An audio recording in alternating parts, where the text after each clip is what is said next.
अस्सलाम वालेकुम, उम्मीद करते हैं आप लोग खैरियत से होंगे। कौसब में आप सबको खुश आमदीद कहते हैं। मेरे साथ मौजूद है खूबसूरत तरीन हुमायूं ज़ेब अब्बासी और मेरे साथ मौजूद है द एवर गॉर्जियस और यकीनन आप सबकी प्यारी चहेती ज़ैनब और हलीमा भी है ही साथ में। हलीमा क्या? I knew it. क्या हाल है? मनहूस कैसे हो आप? मैं ठीक हूँ, आप कैसे हो? बहुत अच्छी, आपके बाल बहुत अच्छे लग रहे हैं। कल आप किसी इवेंट पे थी? जी मैं एक इवेंट पे, क्योंकि हमने तो राज खोलने होते हैं, हम तो सिर्फ यहाँ आते हैं इसलिए। आप तो कंटेंट ही अपना इस चीज से निकालते हो ना। आपका तो कंटेंट। कल आपके भाई की दुआएं खैर थी? जी मेरे भाई की अल्हम्दुलिल्लाह दुआएं खैर थी। खैर मुबारक, आप सबको भी मुबारक हो।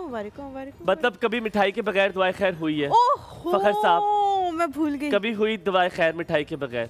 पैसे दे दे, हम मिठाई खुद ले लेंगे। अच्छा ठीक है। फखर इस तरह का आदमी है, अल्लाह माफ करे, कि इसके पास सोल्यूशन है हर चीज का। मुझे कोई मसला नहीं है, मैं पैसे दे दूंगी, आप लोग ले लें ऐसे। और पर पैसे इतने ज्यादा दीजिए क्योंकि हम सब बहुत ज्यादा वाफिर मदार मिठाई खाते हैं। ठीक है, कोई बात हमें किसी को डायबिटीज नहीं। मैंने भी ना हुमायूं की तरह मैं सोच रही हूँ अमीर कबीर लोगों से दोस्तियां करूं, उनको फंसाऊं, उनसे गिफ्ट्स लूं महंगे ताकि फिर जो मेरी अपनी तुम्हें लगता है ये मुझे गिफ्ट्स देता होगा? सैलरी होगी वो तो मुझे इस्तेमाल करनी नहीं पड़ेगी, फायज है तो फिर मैं उससे लोगों को मिठाइयाँ खाने ये वो सब खिला दूंगी।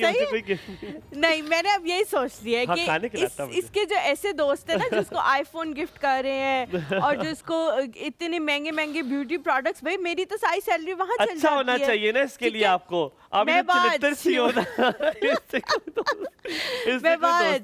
अच्छा मैं अभी हुमायूं को मैं स्टूडियो में आई तो एक सामने एक सोफे पे एक प्यारा सा लड़का बैठा हुआ था। कहाँ है? मुझे तो नजर तो मैंने उन्हें देख के कहा कि मैं आपसे पहले मिल चुकी हूँ। उस वक्त उनका हेयर स्टाइल थोड़ा और था, आज थोड़े वो बाल बना के जेल लगा के मुझे लग रहा है आए हुए। तो हुमायूं को मैंने आहिस्ता से कहा कि इस तरह के लड़के मुझे बड़े अच्छे लगते हैं। अब मैं शायद काश कैमरा वहाँ मुड़ता तो मैं आप लोगों को दिखाती कि किस तरह का लड़का है कि मुझे अच्छा नहीं, मतलब बहुत सिंपल, बहुत नॉर्मल, जिनको आप देख के कहेंगे बहुत सिंपल बहुत नॉर्मल है। लेकिन आपको वेरी अच्छा लगता है, ये कहना चाह रही हूं। उनकी पर्सनालिटी में एक ऐसी खास चीज होती है जो इनको स्टैंड आउट कर रही होती है उसमें। तो मुझे ऐसे नहीं कि मैं कहूँ कि मुझे बहुत गोरे, मुझे बहुत लंबे, मुझे मस्कुलर, इस तरह के नहीं। उसको बेइज्जत भी कर रही हो। अच्छा आप खुश हो, मैं आपकी तारीफ कर रही हूँ। Halima, when it comes to personalities, हम जब भी होता है तो हम जज करते हैं लोगों को, चीजें होती है जो हमें बड़ा अट्रैक्ट करती हैं। अच्छा। ये बड़ा होता है, हमें किसी से मोहब्बत हो जाती है कभी पहली बार देखते हुए मेरी भी करता है, अच्छा लग सकता है। अब जैसे मैं किसी खास शख्सियत को देखता हूँ तो मुझे सिंपल ऑफ कोर्स बहुत अच्छी लगती है। मुझे ईस्टर्न लिबास में लड़कियां बहुत अच्छी लगती हैं, आपको अच्छे तरीके से पता है। और मुझे सादा लड़कियां बड़ी पसंद है, आपको पता है। वो तो अलग बात है। आप कहीं और जा रही हो ना, वो तो अलग बात है। लेकिन मुझे मैं कहीं और निकल गई, ओवरसीज निकल गई थी। लेकिन मुझे इस तरह सादा तबीयत लोग बहुत पसंद है, जो सादा भी हो, जिनसे बात करने में मजा भी आए। मुझे बनावटी लोग नहीं अच्छे लगते, और मुझे जहाँ से थोड़ी सी झलक नजर आती है कि इसमें बनावट है नहीं है। जैसे आप मेरी इस दोस्त की भी बात करें जो मेरे दोस्त है, बचपन के मेरे दोस्त है, लेकिन अब ये कि अल्हम्दुलिल्लाह ने उनको बहुत दी है, लेकिन उसमें बनावट कभी नहीं मैंने देखी। हाँ, ये मेरे ख्याल से मैं फाइज से आज मेरी दूसरी मुलाकात है, पहले भी एक दफा मिल चुकी हूँ। तो क्या कर लेंगे मेरा दोस्त। क्या कहते हैं, मुझे फाइज को देख के उनसे मिलके ऐसा कुछ भी नहीं लगा। ये हुमायूं ने ही मुझे बताया है बाद में खुफिया तौर पे कि वो काफ़ी अमीर कबीर से हैं। तो लेकिन फाइज से मुलाकात करके ऐसा नहीं लगता। मुझे ऐसे लोग बड़े अच्छे लगते हैं, डाउन टू अर्थ होते हैं। और वो मतलब मुझे ये लगता है कि वो अपने पैसे की बुनियाद पे या अपने पावर की बुनियाद पे आगे नहीं आना चाहते। वो अपनी खुद की पर्सनालिटी की, अपनी अचीवमेंट्स की बुनियाद पे जो है वो बदतमीज कैंप 2 पे आए आप। अच्छा, आज आपके लिए मैंने एक गजल लिखी, आज सब कॉलेज के लिए आपके लिए गजल। अच्छा, मतलब है नहीं कॉलेज को आप बीच में लपेटो मत। क्यों मेरे लिए वो चल है ना, कुछ कॉलेज भी है।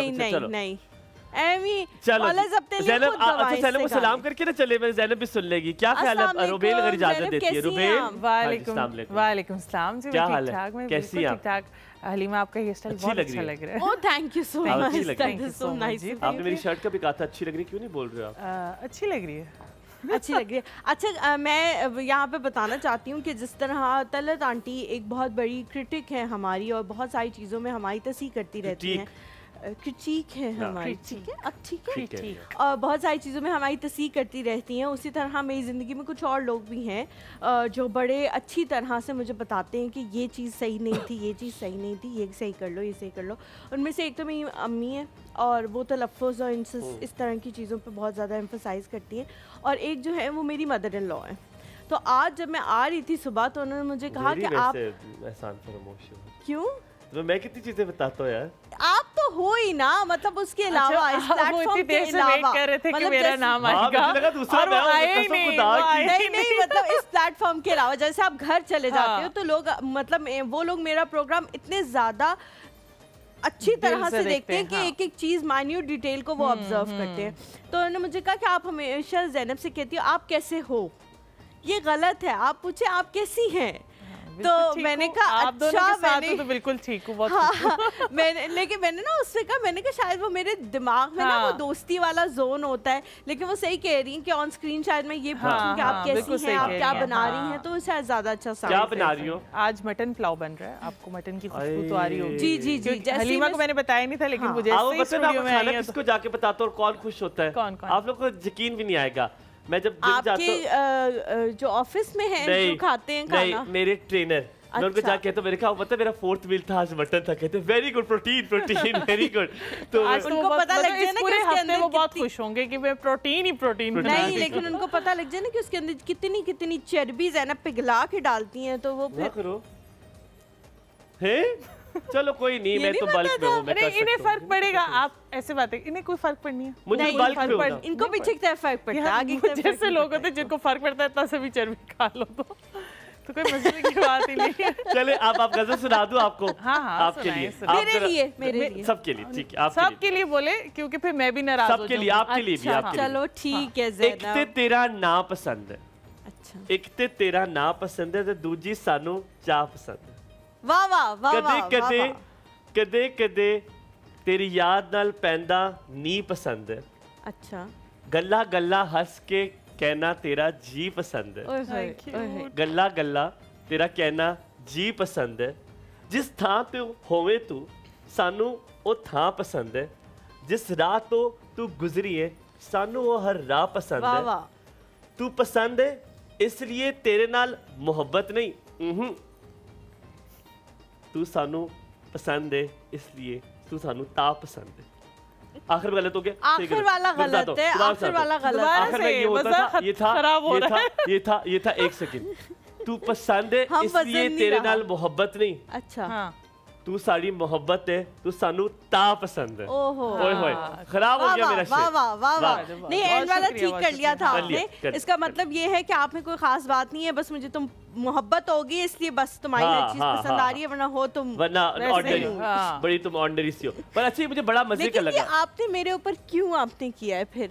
क्या मतलब? एंड पे आपने मुझे बेइज्जत सा ऑर्डिनरी हो ना, पर मुझे फिर भी आप पसंद हो, आप देखो। क्योंकि इसलिए क्योंकि आपकी मोहब्बत जो है वो नायाब है, मेरी मोहब्बत इसलिए आपको ज़ैनब आप भी हमारे से रह रहे क्योंकि थोड़ा शायराना टच आप लगे, दूर दूर अच्छा पहले क्या देखती नहीं है इंसान में, जब व्हेन यू मीट समबडी, क्या चीज अट्रैक्ट कर जाती है? ज़ैनब को क्या चीज अट्रैक्ट करती है?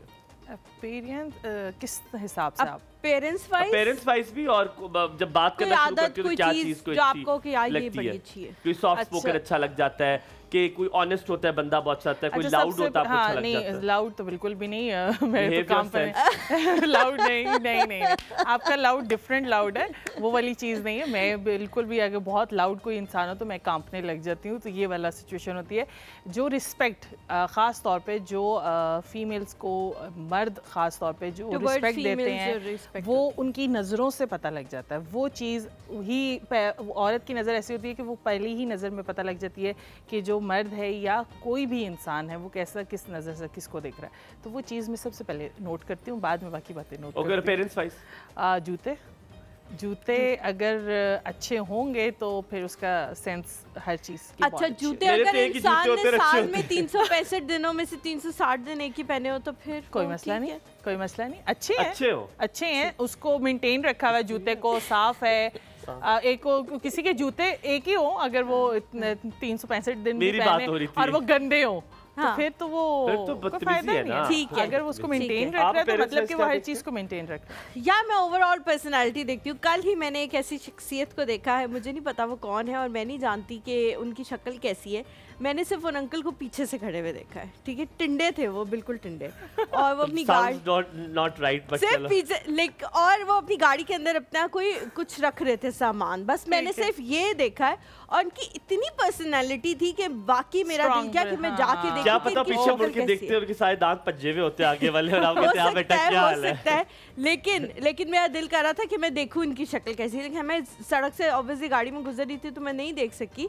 लेकिन मुझे पर्सनालिटीज बहुत अट्रैक्ट करती है। और दूसरी जो चीज़ मुझे अट्रैक्ट करती है, अगर आप किसी आदत में पूछो तो humbleness, not only with me, इधर उधर के जो लोग हैं उनके साथ भी। अगर एक इंसान मेरे साथ बहुत अच्छी तरह बात कर रहा है, फॉर एग्जांपल हुमायूं, और बाकी सबके साथ अच्छी तरह बात नहीं कर रहा, तो मुझे भी डाउट होगा कि यार हो सकता है कल को ये मेरे साथ भी अच्छी तरह मांगता करे, तो वो हम्बल अच्छा मैं जब भी देखता हूँ पेरेंट्स वाइज मुझे आंखें बहुत अट्रैक्ट करती है। मैं लोग की आंखों में आंखें देख के आपकी तो बहुत हसीन आंखें लग रही है, मैं ऑनर बता रही हूँ, बहुत हसीन आंखें लग रही है। बहुत शुक्रिया। उसको हम डिस्कस कर चुके हैं, इसकी वजह हम डिस्कस कर चुके हैं कि आंखें इतनी हसीन, इसकी वजह वो आदमी है, मैं आपको बता, ये है नहीं बिल्कुल भी नहीं, ये आप तो बिल्कुल भी नहीं हाँ, है। तो पर ये कि नहीं मजाक करो, मेरी तो मुझे आंखें देखना अच्छा लगता है, मुझे आंखें पढ़ना अच्छा लगता है, लोग की आंखों में देख के बात करना अच्छा, तो मुझे आंखें बड़ी पसंद आती है। दूसरा ये कि आप बहुत जल्दी किसी की फीलिंग को जज कर लेते हैं, आपको पता लग जाता है और एक्यूरेट पता लग जाता है कि अभी हम थोड़ी देर पहले यही चीज, और अगर आपकी आंखों में कोई आंखें डाल के देख रहे हैं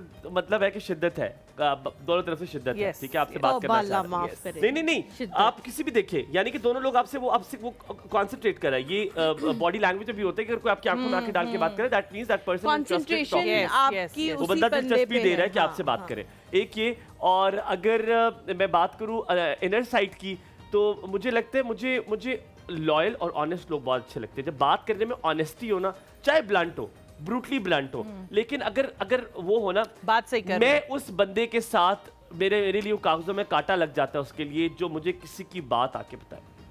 हमारे साथ कल भी ये हुआ कि कल किसी ने आके बताई और हमें किसी ने उसकी बात बताई, और फिर हम दो दोस्त थे आपस में, हमने जाके कहा, मैंने कहा भाई इसने, और हम दोनों ने एक ही बात की, यार उसने क्या हरकत की है, उसने किसी और की बात हमें बताई और that was not right.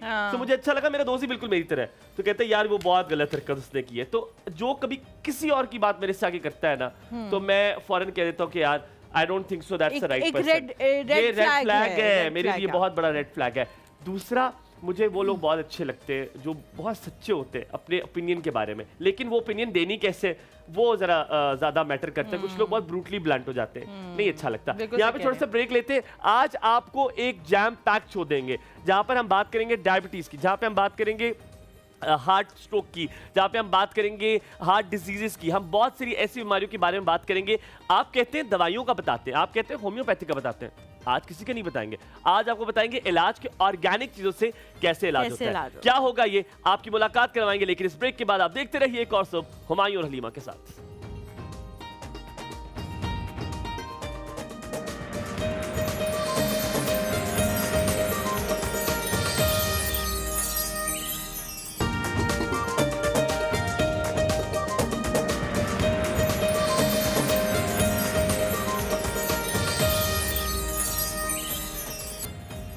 Welcome back to the show. एक और सुबह में एक बार फिर से आप सबको खुश आमदीद कहते हैं। जिस तरह ब्रेक से पे जाने से पहले हुमायूं ने आप सबको बताया था कि हम लोग बात करेंगे बहुत सारी डिजीज़ के हवाले से, लेकिन जनरली जब भी हमारे पास डॉक्टर्स आते हैं तो बहुत सारे लोग ये कहते हैं कि आप लोग जो हैं वो सिर्फ दवाइयों के हवाले से बताते हैं, होम्योपैथिक मेडिसिन के बारे में बताएं।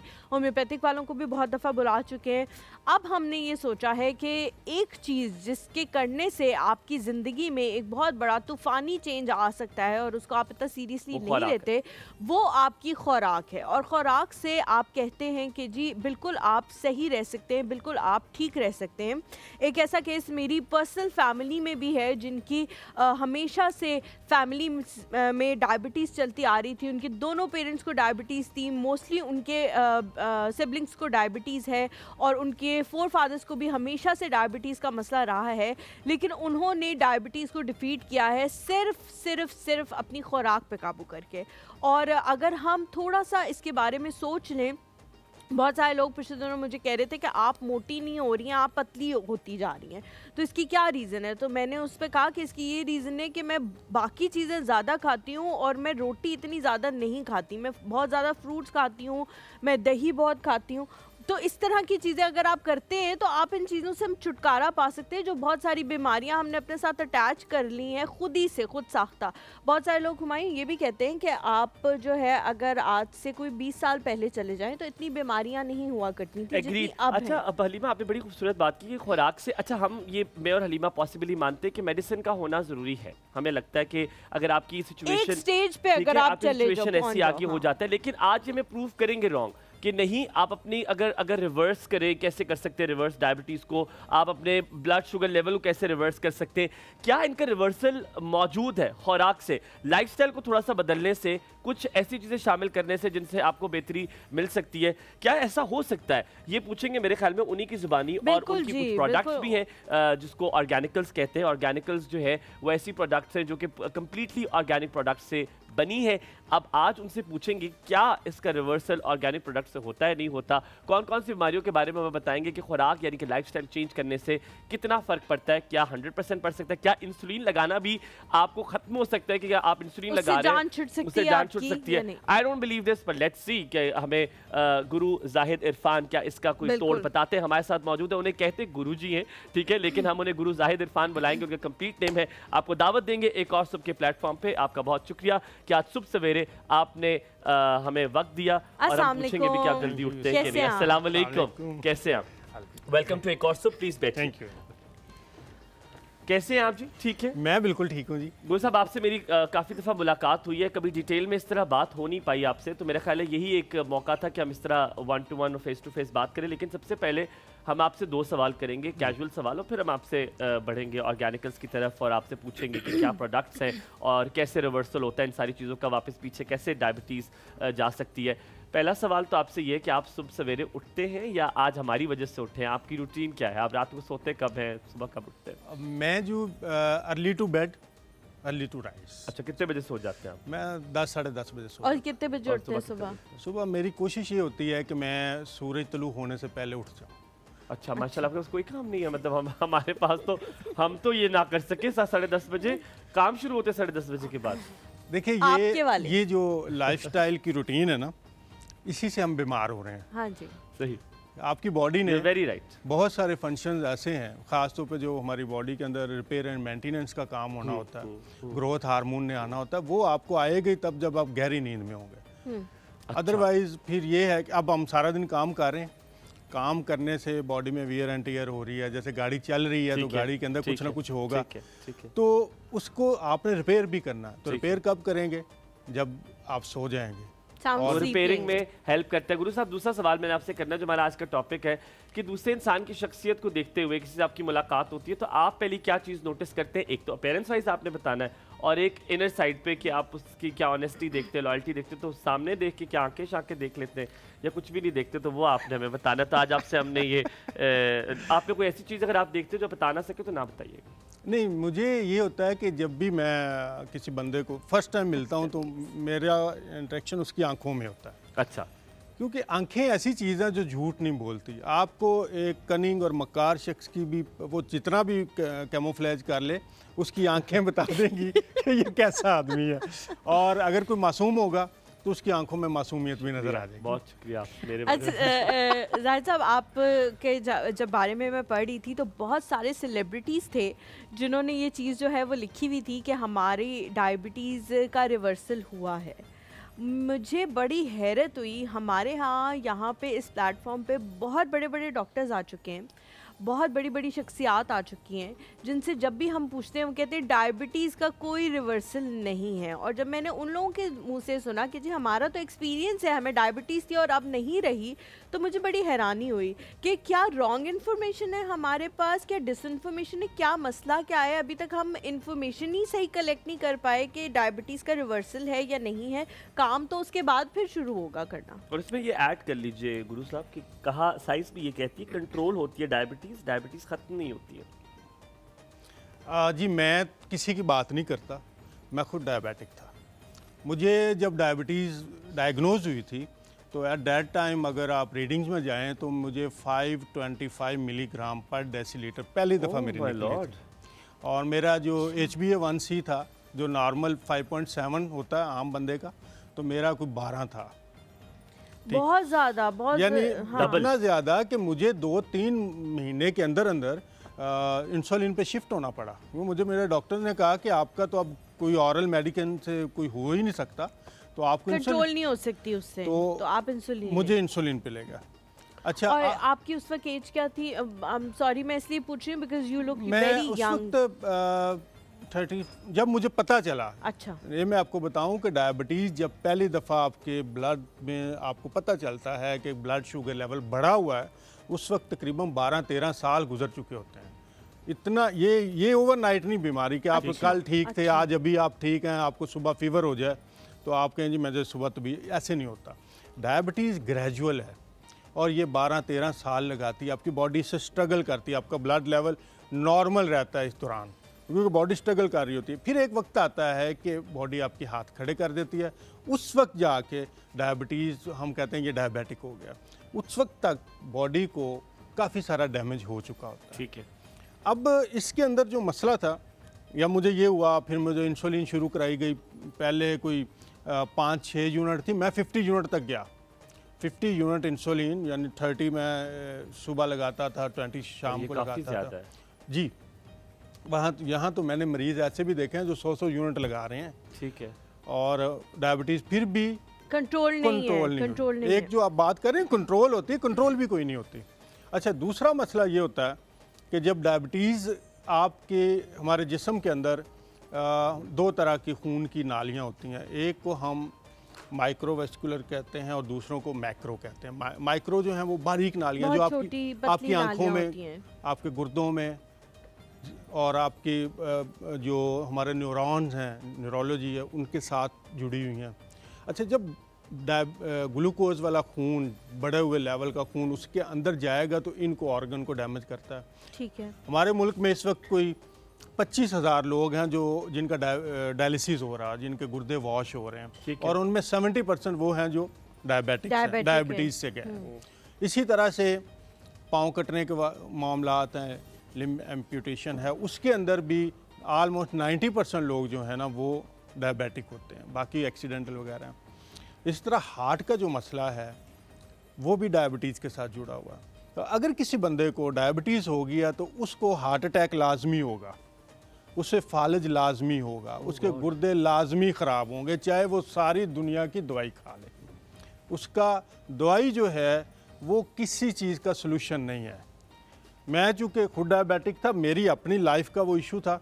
मुझे 2016 में ये डायग्नोज हुई थी और उस वक्त मेरी एज जो थी वो 37-38 थी। मैंने कोई हकीम नहीं छोड़ा पाकिस्तान का। पूरी साहब, आई एम सॉरी, मैं आपको यहाँ पे इंटरप्ट करूँगा। आपने कहा उसको ज़रूर होगा, चांसेस है होगा, मैं ज़रूर पे थोड़ा सा मैं आपको डेफिनेट कह रहा हूँ कि उसका एंड जो है डायबिटिक का एंड हार्ट अटैक से ही होता है। हार्ट अटैक से नहीं होगा तो फालिज से होगा। मैंने बहुत सारे लोगों को देखा है जिनको आप कहते हैं कुछ भी नहीं था, डायबिटीज़ थी लेकिन ठीक था, मामला चल रहा था, कंट्रोल भी था, इंसुलिन भी लेते थे। हम सुबह उनके कमरे में गए तो ही वाज नो मोर, और फिर जब हॉस्पिटल लेके जाते हैं तो पता लगता है कि रात को ही उनको हार्ट अटैक हो गया था। तो ये बहुत सारे लोगों के साथ ही केस होता है। अच्छा जाहिद साहब, मैंने आपसे पूछना है, प्रिवेंशन की तरफ हम लोग नहीं जाते कि हो ही ना ये चीज़ हमें, हम कहते हैं अच्छा ठीक है हम वही करेंगे जो हमारा दिल करेगा, हम गंद खाएंगे और उसके बाद जब हमें बीमारी हो जाएगी तो फिर हम उस गंद के साथ एक दवाई भी खाना शुरू कर देंगे। अच्छा, डू यू माइंड जो आपने सवाल पूछा था, मुझे I really like that question. मैं सिर्फ चाहता हूँ कि वो बात ख़त्म करें कि आपने कंट्रोल कैसे कर लिया था, वो जो हलीमा कह रही थी कि ख़त्म कैसे कर लिया डायबिटीज़ को। कंट्रोल हो सकती है, ख़त्म तो नहीं हो सकती। बड़ी दिलचस्प बात है कि डायबिटीज़ के ऊपर जितना भी काम हो रहा है ना, ये काम हो रहा है मैनेजमेंट का, क्योर का नहीं हो रहा। ठीक है, यही मैं कह रहा हूं। अच्छा, आप क्या करते हैं, आप अपना जब भी चेक करेंगे, आप ब्लड लेवल चेक करें, ब्लड में शुगर लेवल हम चेक करते हैं। आपने इंसुलिन लगाई या आपने कोई गोली खाई, उसके बाद आपने लेवल चेक किया, आपकी शुगर डाउन हो गई, आप बड़े हैप्पी हो गए। सवाल ये होता है कि वो वाला जो ग्लूकोज बढ़ा हुआ था आपके खून के अंदर, जब आपने मेडिसिन खा ली या आपने इंसुलिन लगाई तो वो गई किधर? आप तो बार बार यहाँ चेक कर रहे हैं, वो प्रिक तो आप यहाँ से कर रहे हैं अपने आप को। हाँ, वो जो है वो वहाँ से ब्लड से तो निकल गई, वो आपके ऑर्गन में घुस गई, आपके हार्ट में चली गई, आपके ब्रेन में चलेगी। अच्छा, अब आप देखें एक चीज़ पूरी यहाँ पे फैली हुई है, आपने यहाँ से इकट्ठी करके इस टेबल के नीचे कर दी, और अगर वो फैली हुई चीज़ यहाँ पर स्मेल कर रही है तो यहाँ तो इकट्ठी करेंगे तो यहाँ तो बहुत ज़्यादा स्मेल हो जाएगी ना। तो वो जब इकट्ठी होके शुगर जो है या ग्लूकोज है वो आपके ब्रेन में जाता है तो ब्रेन के फंक्शन डिस्टर्ब करता है। आप जितने डायबिटिक हैं इनकी मेमोरी, शॉर्ट टर्म मेमोरी, बिना आई का इशू भी हो जाता है उनको। वो आइस का जाहिर है, रेटिनोपैथी आएगी। तो आपने खत्म कैसे की डायबिटीज, अपनी खत्म कैसे? अच्छा, मैं वही बता रहा हूँ कि जो तो हमारा ट्रेडिशनल तरीका था, इंसुलिन थी, इंसुलिन अब आखिरी स्टेज होती है, तो उसके बावजूद जब मेरी नॉर्मल फास्टिंग शुगर नॉर्मल नहीं रह रही थी और मैं जब डॉक्टर के पास जाता था वो 4-5 यूनिट और बढ़ा देता था, ठीक है, एक आध गोली और लिख देता था, क्योंकि कॉम्प्लिकेशंस हो रही थी। वो ब्लड आपका जिस ऑर्गन में जाता है, जोड़ों के दर्द शुरू हो गए थे, ऐनक लग गई थी, ब्रेन के फॉगी होना शुरू हो गया था, कोलेस्ट्रॉल बढ़ गया था। अच्छा, सब कुछ हो गया था। फिर रुकी कैसे? ब्रेक के बाद पूछेंगे हम। यहाँ पे थोड़ा सा ब्रेक लेते, ब्रेक के बाद वापस आएंगे और पूछेंगे कि ये खत्म कैसे हुई, व्हाट वाज दैट सिनेरियो। ये सरप्राइज है, वापस आते कहीं मत जाएगा, देखते रहे एक और सब हुमायूं हलीमा के साथ।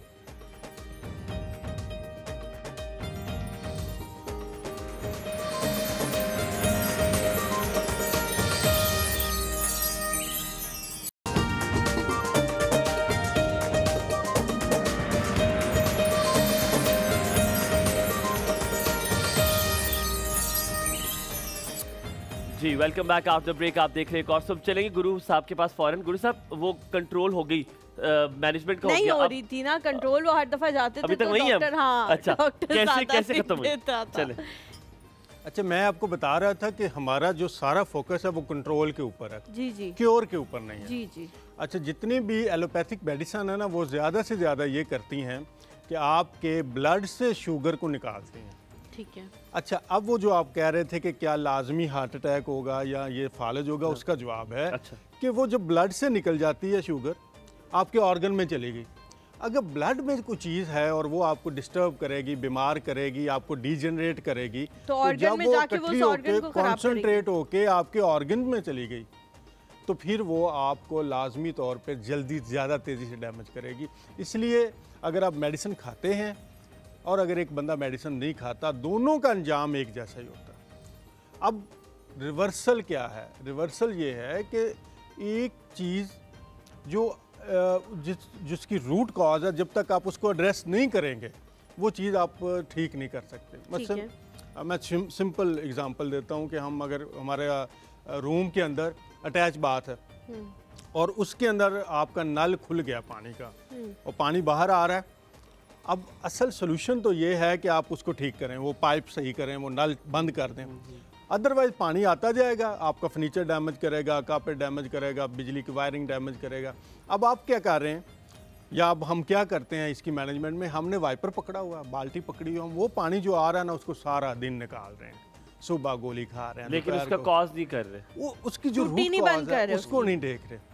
अब ये जितनी इस वक्त आपको बीमारियां हैं, चाहे हाई ब्लड प्रेशर है, चाहे शुगर है, चाहे इससे आगे पैदा होने वाली बीमारियां, इनकी रूट कॉज जो है वो आपका फूड है। तो मैंने जब फूड के ऊपर काम किया और मैंने फिर इसको इंटरनेशनल भी जो प्लेटफॉर्म्स है जहाँ पे ये काम हो रहा था, अमेरिका में हो रहा है, कनाडा में हो रहा है, यूके में हो रहा है, इंडिया में बहुत काम हो रहा है, तो मैं फिर उन अदारों से जुड़ा और उनकी रिसर्च देखी और चीज़ें देखी। तो जो वो चीज़ें कर रहे थे जैसे मैंने किया तो मेरी सारी इंसुलिन जो थी वो ख़त्म होगी।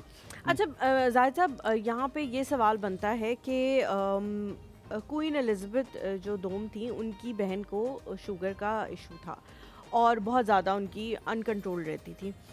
अब उनकी जो पूरी रिसर्च, क्वीन की जो पूरी रिसर्च टीम थी वो इस चीज़ के ऊपर लग गई कि कैसे इनको बेहतर किया जा सकता है। उनको बताया गया कि आपने ये खाना है, आपने ये नहीं खाना, आपने इतने बजे सुबह उठना है, इतने बजे वॉक करनी है, इतने बजे ये करना है।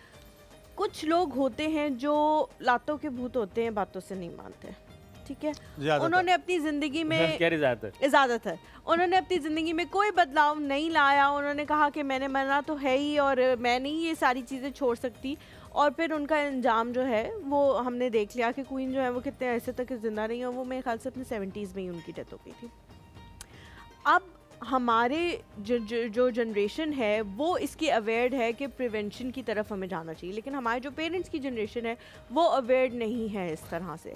और वो लोग कहते हैं, वो आप उनके साथ बात करना शुरू करें कि आपको है, आप कुछ लोग स्मोकिंग भी कर रहे होते हैं जिनको ये इशू होते हैं, वो कहते हैं मरना तो है ही एक दिन। वो देखा था वो फलाना वाला, उसने कभी जिंदगी में कुछ नहीं, स्मोकिंग को हाथ भी नहीं लगाया था, वो भी तो मर गया ना, तो फिर क्या हुआ, मरना तो है ही एक दिन, तो बस ठीक है। आप किसी ऐसे बंदे को जो कायल होना ही ना चाहे उसे कैसे कायल कर सकते हैं? क्योंकि मैंने अपनी फ्रेंड्स को देखा है, अपने फादर्स के लिए इतनी परेशान है, लेकिन उनके फादर हर वो चीज़ कर रहे हैं जो उनको नहीं करनी चाहिए। हमारे मज़हब में ना खुदकुशी हराम है। फिर हम कहते हैं हमारा वक्त ही खावा है, तो वक्त पे तो हमने तो फिर आप जाएं, सड़क के ऊपर बाहर जाएं, आप फैसल एवेन्यू पे जाएं, गाड़ियां चल रही हैं, वहाँ खड़े हो जाएं, लिखा हुआ आपने मरना है, हराम किस बात का? आप बिजली के सॉकेट में उंगलियां दे दें, लिखा हुआ था ऐसे ही मरना था, तो हराम क्यों है? अगर आपको एक फूड, एक चीज़ पता चल रही है कि इसने मुझे मारना है, और फिर आप खा रहे हैं, तो आप खुदकुशी कर रहे हैं ना, स्लो पॉइजनिंग कर रहे हैं ना। अल्लाह ताला की वो जो ज़िंदगी जैसी खूबसूरत चीज़ है वो उसके मुंह पे मार रहे हैं। ये लो, ये अपना, आप किसी को गिफ्ट दें और बड़ी मोहब्बत से दें, और वो बंदा आके गिफ्ट आपके मुंह पे मारे, ये उठाओ, तो आपको कैसा लगेगा? बहुत बुरा। तो ये तो ज़िंदगी है, अल्लाह की दी हुई खूबसूरत चीज़ है। तो अगर आज आपको पहले नहीं पता था, लाइलम थे कि यार मुझे क्या हो गया, अब पता चल गया है कि यही होना है, तो तब आपने आप छोड़ दें। गुरु साहब, मुझे खुदा ना खास्ता डायबिटीज़ है, अब आपने मुझे सादे अल्फाज में बताना है मैंने डायबिटीज़ को ख़त्म कैसे करना है, मैंने अपने लाइफस्टाइल में क्या तब्दीलियां लानी है, वो 4, 5, 6 चीज़ें क्या है तब्दील लानी है। फिर आपकी प्रोडक्ट के बारे में पूछेंगे कि वो ऑर्गेनिकल्स में से हम क्या चीज़ ऐसी ले सकते हैं कि वो उसको रिप्लेस कर दे। पहले आपने मुझे बताना है कि मुझे खुदा ना खास्ता डायबिटीज़ है, 4-5 चीज़ें लाइफस्टाइल में क्या बदलनी है। अच्छा, डायबिटीज़ के हवाले से सिंपल एक जो बहुत बड़ा मिसकंसेप्शन है ना, वो ये है कि डायबिटीज़ की बीमारी की दो किस्में मेजर, जिनको समझना नहीं गया सही तरीके से। एक है टाइप 1, ठीक है, डायबिटीज़ टाइप 1, ये 5 to 10% लोगों को, ठीक है। और एक है टाइप 2। टाइप 2 आलमोस्ट पूरी दुनिया में 90% लोगों के। पाकिस्तान में आपको डाटा बताता हूँ, जो 14 नवंबर को वर्ल्ड डायबिटीज़ डे पे आया, उसमें हमारे मुल्क के अंदर जो अडल्ट पॉपुलेशन है उसमें 31% को डायबिटीज़ डायग्नोज है, यानी ये कुछ 4 करोड़ से ज़्यादा लोग बन जाते हैं। आपके घर में, हर घर में डायबिटिक है, और जो अनडायग्नोज हैं उनको तो छोड़ ही दें। अच्छा, ये जो टाइप, सॉरी मैं आपकी बात काट रही हूँ, आपने यहीं से कंटिन्यू करना है, लेकिन आप बार बार कह रहे हैं अनडायग्नोज। ये अनडायग्नोज कैसे हो सकता है? आपको पता नहीं लगता कि आपको डायबिटीज़ है? मुझे डायबिटीज़ कैसे पता चली? मैं तो किसी और मसले में एडमिट था हॉस्पिटल में, तो जब मेरा वो ब्लड चेक किया गया तो हाँ, कभी कभी आपको क्योंकि सिम्टम्स ज़्यादा शो नहीं हो रहे होते, तो फिर जब एंड पे जब इतनी पीक पे पहुंच जाती है तब शो होने जाता, फिर आप चेक कराते हैं। एक ये भी है कि आपको पता भी नहीं ना कि इसके सिम्टम्स कौन से हैं। हाँ, बिल्कुल दुरुस्त। ठीक है, अब मसलन बड़े बड़े सिम्टम्स क्या हैं? आपकी स्किन डार्क होना शुरू हो जाती है, हम क्रीमें लगाना शुरू कर देते हैं, हालांकि ये सिम्टम होता है कि आपको अंदर डायबिटीज़ बन रही है। अच्छा, स्किन टैग कुछ लोगों को यहाँ आर्म पिट्स में, टांगों के अंदर वाली साइड पे, गर्दन पे वो सूखा सा स्किन का पीस लटक जाता है, वो स्किन टैग कहते हैं। हम ब्यूटिशियन के पास चले जाते हैं, डर्माटोलॉजिस्ट के पास चले जाते हैं कि ये कैसे साफ़ होना है, ये डायबिटीज़ की अलामत है। अच्छा, उसके साइकोलॉजिकल भी होते हैं। डायबिटिक हर वक्त खाने का सोचेगा, क्या पक रहा है, कहाँ पक रहा है, किधर जा रहे हैं, मीठा कहाँ अच्छा बनता है, खाना उसे टाइम पे ना मिले मैं तो अपना टेस्ट करा लेता हूं। वो लड़ाइयाँ करेगा। आपको अब मैं टेस्ट करा रहा हूँ अपना, होने की जरूरत है। आपने वापस आके बताना है वो लाइफस्टाइल क्या चेंज करना है, ठीक है, डायबिटिक के लिए। ठीक है, आइए जी हमारे साथ। अस्सलाम वालेकुम। डर लग गया मुझे थोड़ा सा। वालेकुम सलाम प्यारे बच्चों, कैसे हो? बिल्कुल ठीक, आप कैसे हैं?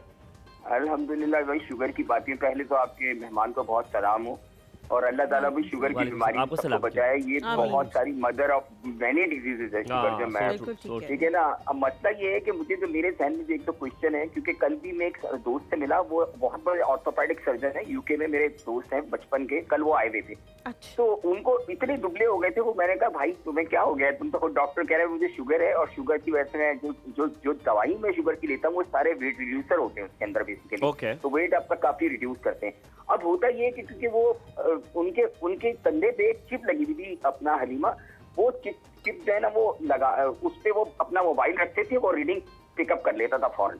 फौरन आपको पता लग जाए और वो मतलब प्रिक करने की जरूरत नहीं पड़ती थी उनको। कुछ भी नहीं करने की जरूरत, just you put your mobile on the side and वो उसको सेंस कर लेता था। तो मतलब इतनी ज्यादा है। और यूरोप के स्पेशली बाहर के मुल्कों में, यानी इवन अमेरिका, मैक्सिको वगैरह में हमसे ज्यादा वहाँ शुगर के पेशेंट मौजूद हैं। लेकिन जो मेरा कंसर्न है ना, देखिए एक तो शुगर होता है, ठीक है, आपको लाइफ टाइम शुगर की दवाई लगा देते हैं, यू कांट सर्वाइव। तो मुझे बात की समझ में नहीं आती, जाहिर बात है नेचर है, चीजें होती हैं जो अगर आप हो सकता है दवाई ना शुगर लाइफ टाइम में अपना लाइफ स्टाइल चेंज करें, शायद उससे भी चेंज हो सकता है। तो मेरा सवाल भी इनसे यही है कि देखें हम क्योंकि एक तो इंसुलिन जब भी हम लेते हैं, मैंने देखा प्रॉब्लम ये होती है कि बाज़ दफ़ा इतनी उनको अगर वो मॉनिटर नहीं करे ना, तो अगर वो या तो एकदम कोलैप्स हो जाते हैं, या फिर उनको अगर वक्त पे वो सही खाना नहीं मिलता या मीठा नहीं मिलता तो एकदम कोलैप्स होने लगते हैं। ये बैलेंस करना इज वेरी हार्ड, बहुत मुश्किल काम। तो यही मेरा सवाल है कि how can be balance it. और अगर कोई ऐसी जगह, जैसे अब से दावेदार बहुत सारे आते हैं हमारे चैनल पे बैठे होते हैं कि 5 दिन में शुगर खत्म हो जाती है, 6 दिन में खत्म, तो ये दावेदार सही है या ये बेवकूफ बना रहे हैं हमें? ठीक है, आपने जो सवाल पूछे मैं तो यही इनसे पूछ रहा हूँ। वो तो आप तो कंट्रोल की बात कर रहे हैं, ये कह रहे हैं खत्म भी हो सकती है, यही इनसे पूछते हैं अभी। बहुत शुक्रिया या पूछने के लिए। मैं इससे पहले कि एक और कॉलर लूँ, मैं आपको बताऊँ, शेर अफजल साहब एक यूनिवर्सिटी में गए और वहाँ पे उनको बताया गया कि जो शुगर टेस्ट है वो हम ऐप के ज़रिए करेंगे। उन्होंने ऐप के ज़रिए उनका शुगर टेस्ट किया, आपने देखा होगा, ऐप के ज़रिए किया। कहते जी 90% ये श्योरिटी बताती है कि शेर अफजल साहब को डायबिटीज़ नहीं है। जब शेर अफजल साहब के पास आए तो कहते हैं कि 12 साल से मैं डायबिटिक हूँ, आज मुझे पता चल रहा है कि वो सब झूठ था, वो सब गलत था। तो ये ऐप इतनी ट्रस्टवर्दी है। पहले रिफत के सवाल से हम आ जाते हैं। आपको रिफत ने जो सवाल पूछा था उनका केस आपने सुन लिया, उनको बता दें कि वो कैसे होगा। अच्छा, बात ये है कि अगर ये सारी हमारी गुफ्तगू सिमट जाएगी ना तो इनके सारे सवालों का जवाब आ जाएंगे। ठीक है। असल में डायबिटीज़ जो है, जैसे मैंने आपको बताया कि आपके ब्लड के अंदर शुगर लेवल बाद में बढ़ता है, ग्लूकोज लेवल बाद में बढ़ता है, पहले इंसुलिन लेवल बढ़ता है। ठीक है। ये बीमारी जो है ये हाइपर इंसुलिनीमिया है, यानी खून में इंसुलिन का लेवल बढ़ता है। और जब आपके खून में इंसुलिन का लेवल बढ़ता है तो सर से पाँव तक सारी बीमारियां, इस वक्त जो 90% बीमारियां हैं, चाहे उसमें हार्ट की हैं, ब्लड प्रेशर की हैं, डायबिटीज़ की हैं, जॉइंट पेन हैं, फर्टिलिटी के मसाइल हैं, ख़वातीन में PCOS हैं, मर्दों में जो उनके मसाइल हैं स्पेसिफिक, ये सारे के सारे जुड़े हुए हैं इंसुलिन रेजिस्टेंस के साथ। ये नई टर्म है, अब डॉक्टर इससे अवेयर हो रहे हैं। हमारे जिस्म में जो, अब देखें, मेरे जिस्म में इंसुलिन बढ़ी हुई थी और मुझे उसकी वजह से डायबिटीज़ थी और मैं उसी इंसुलिन को लगाई जा रहा हूँ। ठीक है। तो मेरी बीमारी ख़राब ही होगी ना। तो अगर ना लगाए तो क्या करें फिर? नहीं, पहले तो बात ये है कि आपको डायबिटीज़ है तो पहला काम ये है कि आप फास्टिंग इंसुलिन लेवल चेक करवाएं अपना। अच्छा, ठीक आपको है। पता तो चले कि इंसुलिन बन रही है कि नहीं बन रही। ठीक हो। अगर नहीं बन रही तो आप बाहर से लेंगे ना। वो अगर कर लिया फिर अगर अच्छा, फास्टिंग में शुगर चेक कराते हैं लेकिन इंसुलिन नहीं, फास्टिंग में इंसुलिन डॉक्टर भी नहीं चेक कराता, ये बड़ी मसला है। डॉक्टर कहता मेरे प्रोटोकॉल में नहीं है। वो भाई, जब आप एक मरीज को इंसुलिन लगा रहे हैं, आप प्रिस्क्राइब कर रहे हैं कि इंसुलिन लगाओ, तुम्हारे जिस्म में इंसुलिन की कमी है, तो बेहतर वे ये है कि बजाय आप अंदाज़ा लगाएं कि आपकी शुगर बढ़ी हुई है इसलिए इंसुलिन की कमी होगी, आप उसका इंसुलिन लेवल चेक करवा लें। नहीं होता, यहाँ से ख़राबी शुरू होती है। ठीक है। अब आपका सवाल ये है कि हमने शुगर को नहीं देखना, शुगर उसकी बाई प्रोडक्ट है, शुगर तो कोई बीमारी नहीं है। शुगर इंसुलिन बढ़ने की वजह से एक बीमारी बन गई है। ये एक सिम्टम है कि आपकी बॉडी में एक और बीमारी है। जैसे बुखार कोई बीमारी नहीं है, जब बॉडी में इन्फेक्शन होता है तो उसके वजह से बुखार हो जाता है, इंडिकेट करने के लिए आपको कि जब इंसुलिन रेजिस्टेंस होगी तो आपको डायबिटीज़ होगी। 90% केसेस में यही है। अब आपको अगली अच्छी बात बता दूं कि जब टाइप 2 डायबिटीज़ है जो इंसुलिन रेजिस्टेंस की वजह से होती है, ये बगैर दवाइयों के 100% रिवर्स हो जाती है। मेरी अपनी रिवर्स हुई है, पूरी दुनिया में हज़ारों लोग का। आपने यही रुकना और यही से आपने बताना है। हमारे साथ सफिया मौजूद है। सफिया क्या कह रही है, फिर यही से बताएंगे अब वो क्या सोल्यूशन है। मैं आप बताने लगे। मैं कैसी हैं आप? मैं डॉक्टर साहब से ये पूछना चाहूँगी कि एक तो ये बताएं कि वेट ज़्यादा होना भी इसकी एक बहुत बड़ी वजह है, और जब हम वेट को कंट्रोल करते हैं तो इससे हमारी इंसुलिन नीचे आती है।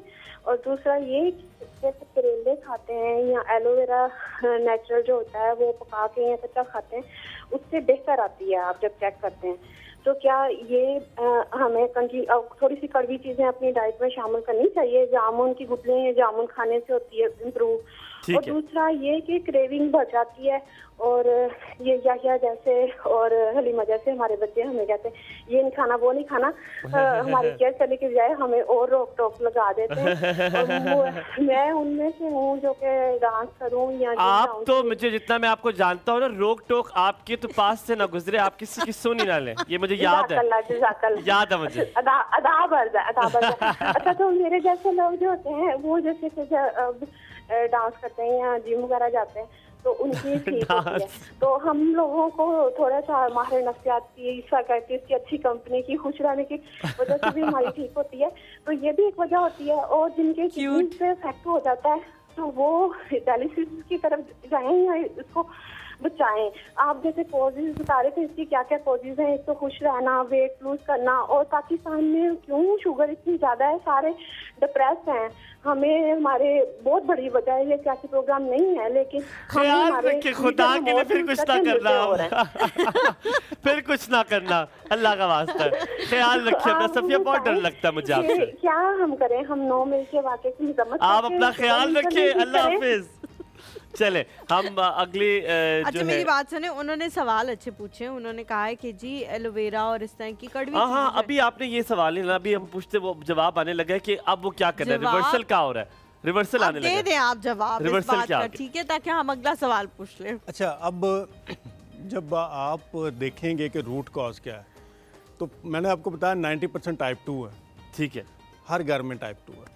टाइप 1 बच्चों में होती है और उसका इलाज यही है कि उसे इंसुलिन लगेगी, क्योंकि उनका जो पैंक्रियास इंसुलिन बनाता ही नहीं है। ठीक हो गया, उसका तो अब सोल्यूशन साइड पे हो गया। ठीक हो गया। अब 90% की बॉडी के अंदर इंसुलिन लेवल क्यों बढ़ता है और क्यों रेजिस्टेंस डेवलप होती है, उसकी वजह उनका फूड है। अच्छा, फूड कौन सा वाला? कार्बोहाइड्रेट। हमारे फूड के अंदर 4 मेन चीज़ें हैं। कार्बोहाइड्रेट्स हैं जो आपको रोटी से मिलते हैं, नान से मिलते हैं, केक से मिलते हैं, चावलों से मिलते हैं, बिरयानी पुलाव जो हम खा रहे हैं, दालों के अंदर है। ठीक है, मीठे। कार्बोहाइड्रेट्स के बाद प्रोटीन है, उसमें आपकी रेड प्रोटीन भी आ गई, वाइट प्रोटीन भी आ गई, एग्स भी आ गए, ठीक हो गया, और नट सीड से भी ठीक हो गया। उसके बाद फैट्स हैं, ठीक हो गया। फैट्स आपका मक्खन है, देसी घी है, कोकोनट ऑयल है, एक्स्ट्रा वर्जिन ऑलिव ऑयल है। इसके बाद वाटर है, और फिर 5वीं चीज़ हम ऐड कर सकते हैं जिसे हम माइक्रो न्यूट्रिएंट कहते हैं, वो विटामिन्स हैं, मिनरल्स हैं, एंजाइम। बेहतरीन हो गया। तो पहली बात तो ये है कि जब इन चीज़ों का बैलेंस आउट होता है ना, और आप जो खुराक खा रहे हैं उससे आपकी बॉडी उससे अवेयर नहीं है, कि उसे पता नहीं है कि आपने अब ये कॉफ़ी का मग पिया है तो इसके साथ मैंने करना क्या है। क्योंकि हमने जो इस पूरा अर्थ पे इवॉल्व किया है, हमें कोई 2.5 लाख साल लगे। 2.5 लाख साल से हमारे सिस्टम ने सीखा है कि कौन सी खुराक को कैसे हजम करना। लेकिन पिछले 40 सालों में हमने देखा कि हमारी खुराक के अंदर बड़ी तेज़ी से तब्दीलियां आई हैं। जैसे आप शुरू में कह रही थी कि 20 साल 35 साल पहले नहीं इतने मरीज़ थे, अब मरीज़ ज़्यादा हो गए हैं। तो आप अब देखें कि उस वक्त और अब की खुराक में बहुत वो जो केमिकल आपकी बॉडी में जा रहे हैं, इसको आपकी बॉडी मेटाबोलाइज नहीं कर सकती, नंबर 1। नंबर 2, हमने ज़्यादा खाना शुरू कर दिया। पहले हम कम खाते थे। हम अब जब स्कूल जाते होंगे, सुबह नाश्ता किया, दोपहर को आके खाना किया, शाम का खाना खाया, फिनिश। अब आपका बच्चा सुबह उठते साथ खाना शुरू करता है, हम सुबह उठते साथ खाना शुरू करते हैं, और फिर वो खाना भी डर्टी है। एक तो वो नेचुरल नहीं है, आपकी बॉडी उससे समझ नहीं पा रही। दूसरा, आपने उसकी फ्रीक्वेंसी भी बढ़ा दी है। अच्छा साहिद साहब, बहुत सारे लोगों को अगर आप खाना खाने से रोक टोक करें, या वैसे कहें कि ये आप रोक टोक भी ना करें, आप अपनी मिसाल दे के कहें कि ये अच्छी चीज़ नहीं है, फ्रूट्स का इस्तेमाल ज़्यादा होना चाहिए। मैंने बहुत सारे लोग, पढ़े लिखे लोगों को ये कहते हुए सुना है कि ज़िंदगी में अगर खाना ही ना खाया तो फिर मकसद क्या है पैसे का, ये सारी आसाइशों का मकसद क्या बनता है? अगर हम खाने ही नहीं सही तरह से खा रहे, जो मेरा दिल कर रहा है वो मैं ना खाऊं, तो मैं क्यों कमा रहा हूँ? मैं किसके लिए कमा रहा हूँ? इतना पैसा मैंने क्यों रखा हुआ? तो लोगों ने अब अपने आप को रिच होने से इस तरह से कर लिया है कि जी हमारा जो दिल करेगा वो हम खाएंगे, और उसके बाद जब हम बीमार होंगे तो हम अफोर्ड करते हैं, हम डॉक्टर के चले जाएंगे। आप पैसों से सेहत नहीं खरीद सकते। इसी इस्लामाबाद के अंदर आप शिफा इंटरनेशनल में चले जाएं, कुलसूम हॉस्पिटल में चले जाएं, आपको खरबपति लोग मिलेंगे जो इतनी हसरत से कहेंगे कि मैं 2 कदम अपने कदम पे चल पे वॉशरूम चला जाऊं। पैसे से फिर सेहत नहीं मिलती। ठीक है, आप ऐसे लोगों को कहें कि ज़रा हॉस्पिटल का चक्कर लगाया करें। देखें लोगों के, जो स्मोकर है ना, उसे कहें कि ज़रा किसी कैंसर हॉस्पिटल में जाए, उसे पता चले कि लंग के कैंसर के 90% मरीज स्मोकिंग की वजह से हैं। और फिर वो एक एक सांस की भीख मांगते हैं। सारी ज़िंदगी की कमाई वो कहते हैं ले लें, हमें थोड़ा सा ठीक कर दें, नहीं हो पाता, आप इरिवर्सिबल हो जाते। अच्छा, हम एक ब्रेक लेते हैं, ब्रेक के बाद वापस आएंगे और आप लोगों के सवालों को शामिल करेंगे। बड़े अच्छा आप सबने सवाल पूछे, उन सबको शामिल करेंगे। आप लोगों ने कहीं नहीं जाना है, एक और सब में, और फिर वापस किचन में भी जाएंगे। हाँ, किचन में भी जाएंगे। यस।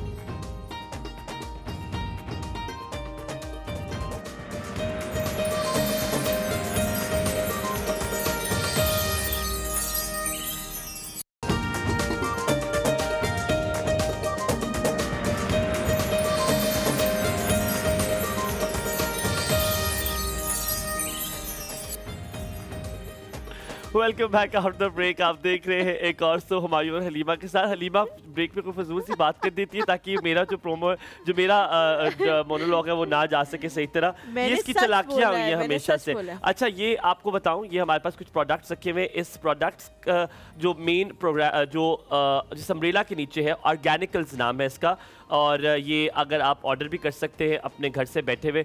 ये प्रोडक्ट्स कहाँ यूज हो सकती है? अब आपने रिवर्सल बताना है। अच्छा, बताओ ना इस प्रोडक्ट का। अभी बताऊंगा, पहले वो रिवर्सल बता दे। अच्छा। कि वो रिवर्सल क्या? सबने पूछा था करेले खा ले, लोग कहते हैं ये खा ले, क्या उससे हो जाता है रिवर्सल? रिवर्सल होता कैसे? ना करेले से, ना जामुन की गुटलियों से, ना मेथी दाने से कुछ नहीं होता। ये सारी चीजें मैंने अपने ऊपर भी आजमाई थी। अच्छा, आपके ब्लड, अगर आप खुराक ऐसी खा रहे हैं जिससे ग्लूकोज लेवल मुसलसल बढ़ा हुआ है, तो ये ठीक नहीं हो सकता। अगर आप फ्रिजी ड्रिंक्स पी रहे हैं और उसके ऊपर जामुन की गुठलियां पीस के खा रहे हैं तो कुछ नहीं फर्क पड़ेगा, कुछ भी नहीं होता। आपको फूड के अंदर रेडिकल चेंजेस करनी पड़ेंगी। आपको फूड के अंदर जो मेजर चेंज है, जो रिफाइंड कार्बोहाइड्रेट है, जो चीनी है आपकी, मीठा है, और जो चीज़ें इससे बनी हुई हैं, आपकी बेकी प्रोडक्ट्स हैं, आपका प्रोसेस फूड है, मैंने आपसे ये पूछना था। बहुत सारे लोग कहते हैं हम चाय में चीनी नहीं पीते, हम वैसे चीनी नहीं खाते, हम जो है वो इस तरह की चीज़ें, मिठाई खाना छोड़ दी हमने। उनको लगता है मिठाई जो दुनिया का सबसे बड़ा मसला है वो हमने खानी छोड़ दी है, तो अब हम सही हो जाएंगे। हमारी हर चीज में कोई ना कोई मिकदार चीनी की मौजूद है, तो उससे कैसे छुटकारा पाए? क्या करें? सब कुछ खाना छोड़ दें? बात ये है, सब कुछ खाना नहीं छोड़ना। बात यह है कि आप पहले तो ये देखें कि जो भी कार्बोहाइड्रेट्स हैं वो मीठे नहीं होते। अब गंदम भी कार्बोहाइड्रेट्स है, इसने भी अंदर जाके शुगर ही बनना। नान मेरी बात सुने, सुबह सुबह कौन पराठा बना के देगा? अब स्लाइस तो खाना है ना, ब्रेड तो खानी है। अब ब्रेड के अंदर भी चीनी मौजूद है। अगर आप डायबिटिक हैं तो आपकी बॉडी ब्रेड खाएं, पराठा खाएंगे, चावल खाएंगे, आपकी शुगर बढ़ेगी। इसका कोई सलूशन नहीं है। इसका सलूशन क्या है? आप सुबह अपना दिन का आगाज़ करें, नाश्ता करना ना आपने, नाश्ते को, आपकी बॉडी को हेल्दी नाश्ता चाहिए। ना तो ब्रेड हेल्दी है, ना पराठा हेल्दी है, ना चाय, ना कॉफ़ी। आप क्या खा सकते हैं? आपके तो सब कुछ बंद हो गया। आप अंडे खाएं, जर्दी समेत अंडे खाएं। ठीक है, ठीक है। 3 अंडे 4 अंडे, इसका आमलेट बना लें, हाफ फ्राई कर लें, बॉयल कर लें, कोई इशू नहीं है इसका। इसके साथ आप बॉन ब्राथ पीजिए, यखनी बना के रखें, पाए की यखनी बना लें। आप वैसे गोश्त की यखनी बनाएं, देसी मुर्ग की बनाएं। अच्छा, मैंने आपके ऑर्गेनिकल प्रोडक्ट्स यूज़ की हुई हैं। कुछ लोग जो नाश्ता जो है वो आप लोग वो भी प्रोवाइड करते हैं। कुछ डिफरेंट चीज़ें जो आप लोग प्रोवाइड करते हैं, आप उसका अल्टरनेटिव ले सकते हैं।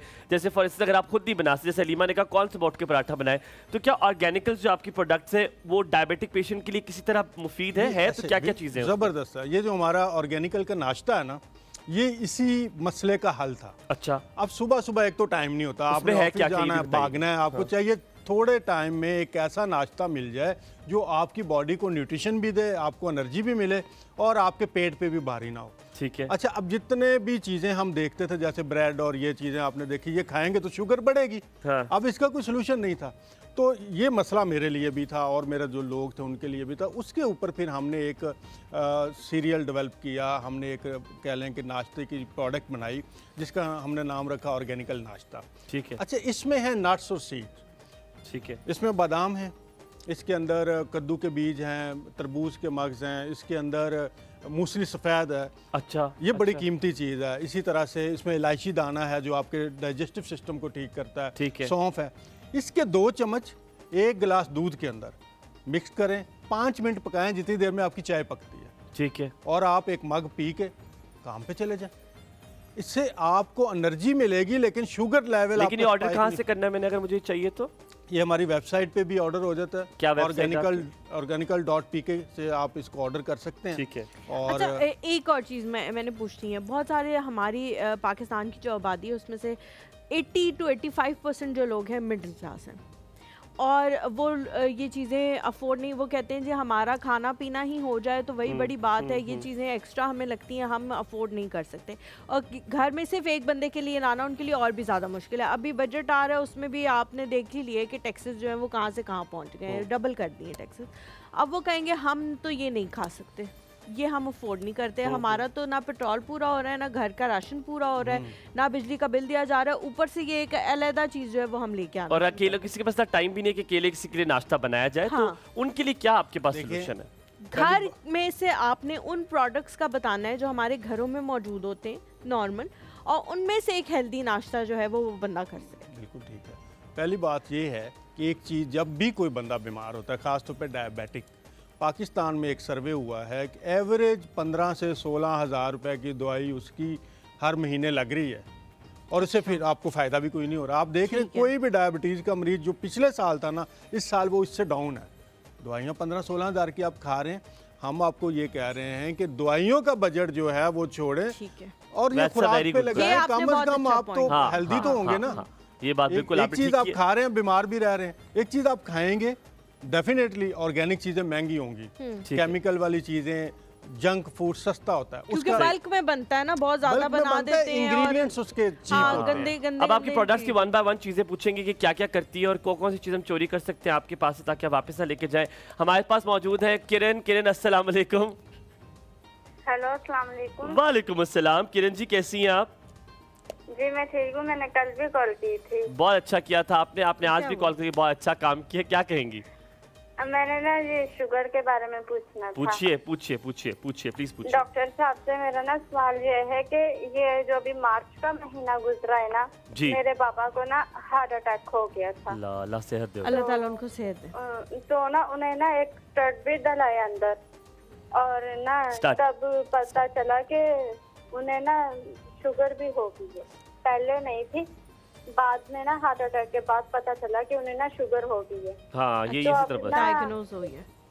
तो अब ये है कि तकरीबन 4 दिन उन्होंने हॉस्पिटल में रखा था और फिर छुट्टी दे दी थी। तो अब तक ना हम उन्हें बेहतर खुराक दे रहे हैं, मतलब कि ज्यादा। सवाल क्या है किरण, सवाल क्या है?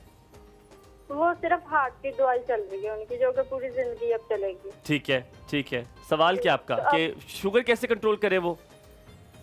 हाँ जी, एक ना मैं पूछना ये चाहती हूँ कि अब ना अम्मी कहती हैं कि उन्हें ना आलू पालक नहीं देनी है, और मेरे बाबा ना कहते हैं कि वो ना खीरे के ऊपर भी ना नमक बहुत लगा के खाते हैं, लस्सी के अंदर भी नमक बहुत डालते हैं। अच्छा, ठीक है। कभी हमें महसूस तो नहीं होगा कि उनकी शुगर ज्यादा बढ़ रही है या ठीक है। आपका सवाल है कि वो ये चीजें खाना चाहते हैं कि क्या चीज कंट्रोल करे और वो कैसे कर सकते हैं। बहुत शुक्रिया किरण सवाल पूछने के लिए। आप जल्दी जवाब दें, फिर आपके प्रोडक्ट्स की तरफ आते हैं। क्या चीजें मैं उनको आसान सा कहूंगा कि सुबह ये नाश्ता शुरू कर लें, ठीक है। दोपहर को सिर्फ ऑर्गेनिकल्स का, ठीक है, क्योंकि न्यूट्रिशन तो बॉडी को चाहिए। ठीक है। दोपहर में सिर्फ वो सैलड खाएं, ठीक है। सैलड अच्छी तरीके से बनाएं, उसमें वो सारी ग्रीन लीफी वेजिटेबल डाल लें, उसके अंदर जैतून का तेल डाल लें, लेकिन उसके ऊपर नमक का छिड़काव जिस हिसाब से करें। बता रही हैं कोई वो कर नमक का इशू नहीं है, इशू चीनी का है। मैं बार बार कह रहा हूँ कि आपका ब्लड प्रेशर नमक की वजह से नहीं बढ़ा, चीनी की वजह से बढ़ा। चीनी को निकाल देंगे, उनके मसाइल खत्म हो जाएंगे। ठीक है। आप चीनी फेंक दो ज़ैनब किचन से हमारे। आपने घी का बताना जो हलीमा ने उसको घेरा डाल दिया था, देसी घी है, ये आपकी प्रोडक्ट है जी? ये हमारी प्रोडक्ट है। ये वाकई देसी है या ये वही देसी है जो हम बहुत सारे लोग कह रहे हैं? तो देसी घी नहीं, ये वैसा देसी नहीं है, ये चाटी का देसी घी है। हमने इसका देसी घी है, चाटी का जो प्रॉपर एक बर्तन होता है उसके अंदर बनाते हैं चाटी, इसे देसी। असल में ये कहते हैं मैं गाँव का हूँ। आप पंजाबी हो ना? पंजाबी नहीं हूँ मैं। आप पंजाबी हो ना? जी मैं भी हाँ, तो मैं पंजाबी हूँ। अल्हम्दुलिल्लाह। बदतमीजी की आपने यार। लेकिन आजकल के बहुत सारे पंजाबियों को भी नहीं पता। अच्छा, तो आप बता रहे थे चाटी का घी दिखाइए हलीमा। देखिए, घी का जो नेचुरल प्रोसेस होता है ना, वो ये है कि दूध लेके दूध को दही का जाग लगाया जाता है जी, पहले दही जम जाता है, सुबह उसके बलोया जाता है, जिसे हम पंजाबी में कहते हैं ढिड़का जाता है, उससे मक्खन निकलेगा। मक्खन को हल्की आंच पे गर्म करेंगे तो उससे देसी घी बनता है। जैसे उसने मुझे मेरा दिल हल्की आंच पे रखा था। लेकिन ये बहुत लंबा प्रोसेस है और पहले लोग इसको बहुत ज्यादा बनाया करते थे क्योंकि उनके घरों में गाय का या भैंस का दूध भी आता था। अब औरतें अपनी जान भी छुड़ाती हैं और कुछ दूध भी नहीं मिलता, इसलिए लोग नहीं ये कितने का है? ये बाकायदा उसी से बना है। तकरीबन 4000 का पर केजी है। पर केजी, ठीक है। आजकल तो यही, और ये ऑर्गेनिकल्स पे जाके आप जी डिलीवर करते हैं। आपको कुछ खाना पकाना आता है? मैं बहुत अच्छा खाना आज आपको ट्राई करते हैं, आपका टेस्ट है। आप रेडी हो जाए, हाथ पीछे कर ले, बाजू पीछे कर ले, गद्दी ना सारे वो लोग आ रहे हैं जो बहुत हुनरमंद हैं। ज़ैनब तुम्हारी सीट लेने के लिए बहुत दावेदार ये जो आ रहे हैं ना, हमें अच्छा नहीं लग रहा। मिसेस मंजूर, अस्सलाम वालेकुम, गुड मॉर्निंग। अजी वालेकुम सलाम, क्या हाल है आपके? शुक्र है अल्लाह का। जी क्या कहेंगी? आपका प्रोग्राम बहुत अच्छा है और आज जो डॉक्टर साहब आए हैं इनकी बातें सुन के तो और ही अच्छा लग रहा है। बहुत शुक्रिया, बहुत शुक्रिया। और एक डॉक्टर साहब से मशवरा लेना था कि मेरे हस्बैंड को ना शुगर भी बहुत हाई है, इंसुलिन लगाने के बावजूद हाई है और ब्लड प्रेशर भी बहुत हाई है। तो अब डॉक्टर कहते हैं कि इनका जो गुर्दा है ना वो दोनों काम नहीं कर रहे, गुर्दे वाश करेंगे तो ये ठीक होंगे। वो जिद पे हैं कि मैंने गुर्दे वाश नहीं करवाने। तो डॉक्टर साहब से ये मशवरा करना था कि अब क्या करें कि ब्लड प्रेशर बहुत हाई है। तो उनकी जिद कैसे छुड़ाएं? डॉक्टर कैसे जिद छुड़ा सकते हैं? मेरी बात सुने, ये तो डॉक्टर बताएगा ना कि गुर्दे वॉश कराने हैं या नहीं कराने। नहीं, वो कह रहे जिद कर रहे हैं कराने हैं। ये चीज इस्तेमाल करें शुगर के लिए, तो एक का इलाज करते हैं तो एक जो है ना वो खराब हो जाता है। कि शुगर का इलाज शुरू करते हैं ना तो ब्लड प्रेशर जो है ना वो कंट्रोल नहीं ना होता। तो जिस मासूमियत से आप पूछ रही है ना, मुझे इतना अच्छा लगा है। आप अपने शौहर से इतना प्यार करती है, अल्लाह ताला प्यार इस तरह बरकरार रहे और ख्याल रखें आपने अपना। और आपने मेरे लिए सदका दे देना आज, मुझे लग रहा है मुझे नजर लग जाएगी इंशाल्लाह भाई।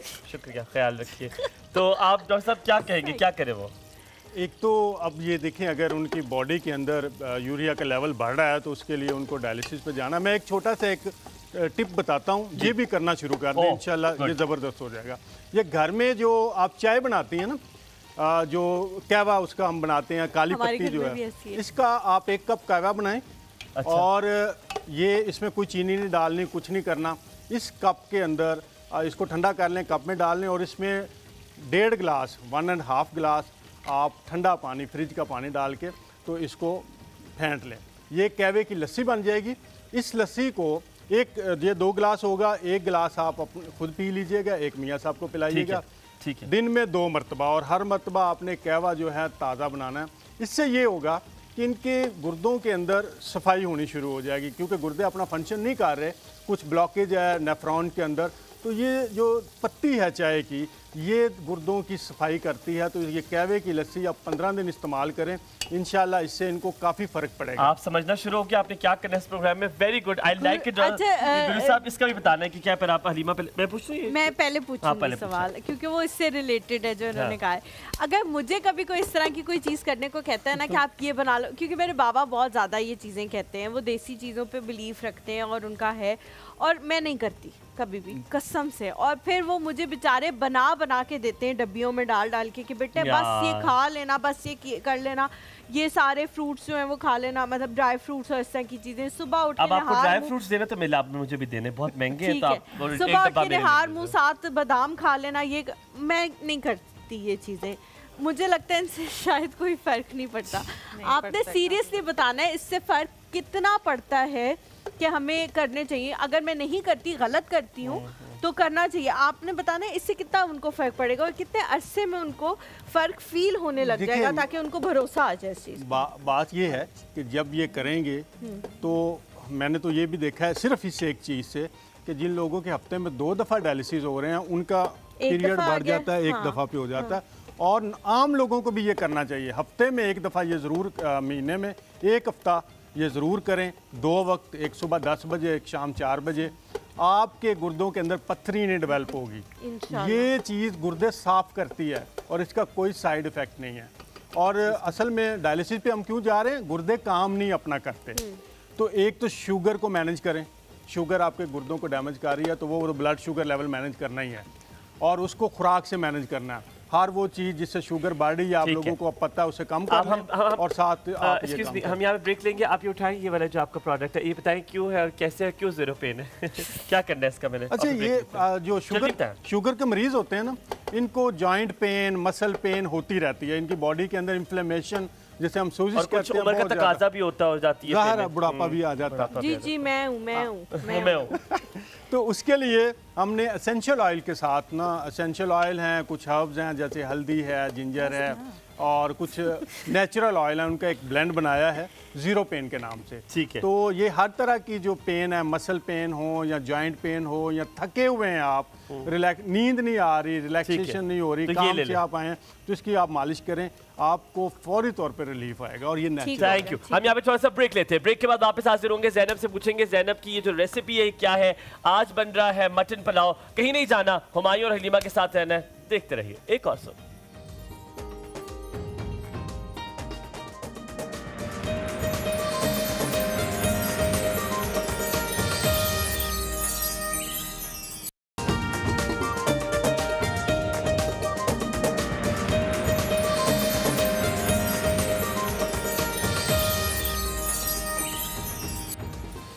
Welcome back to the show.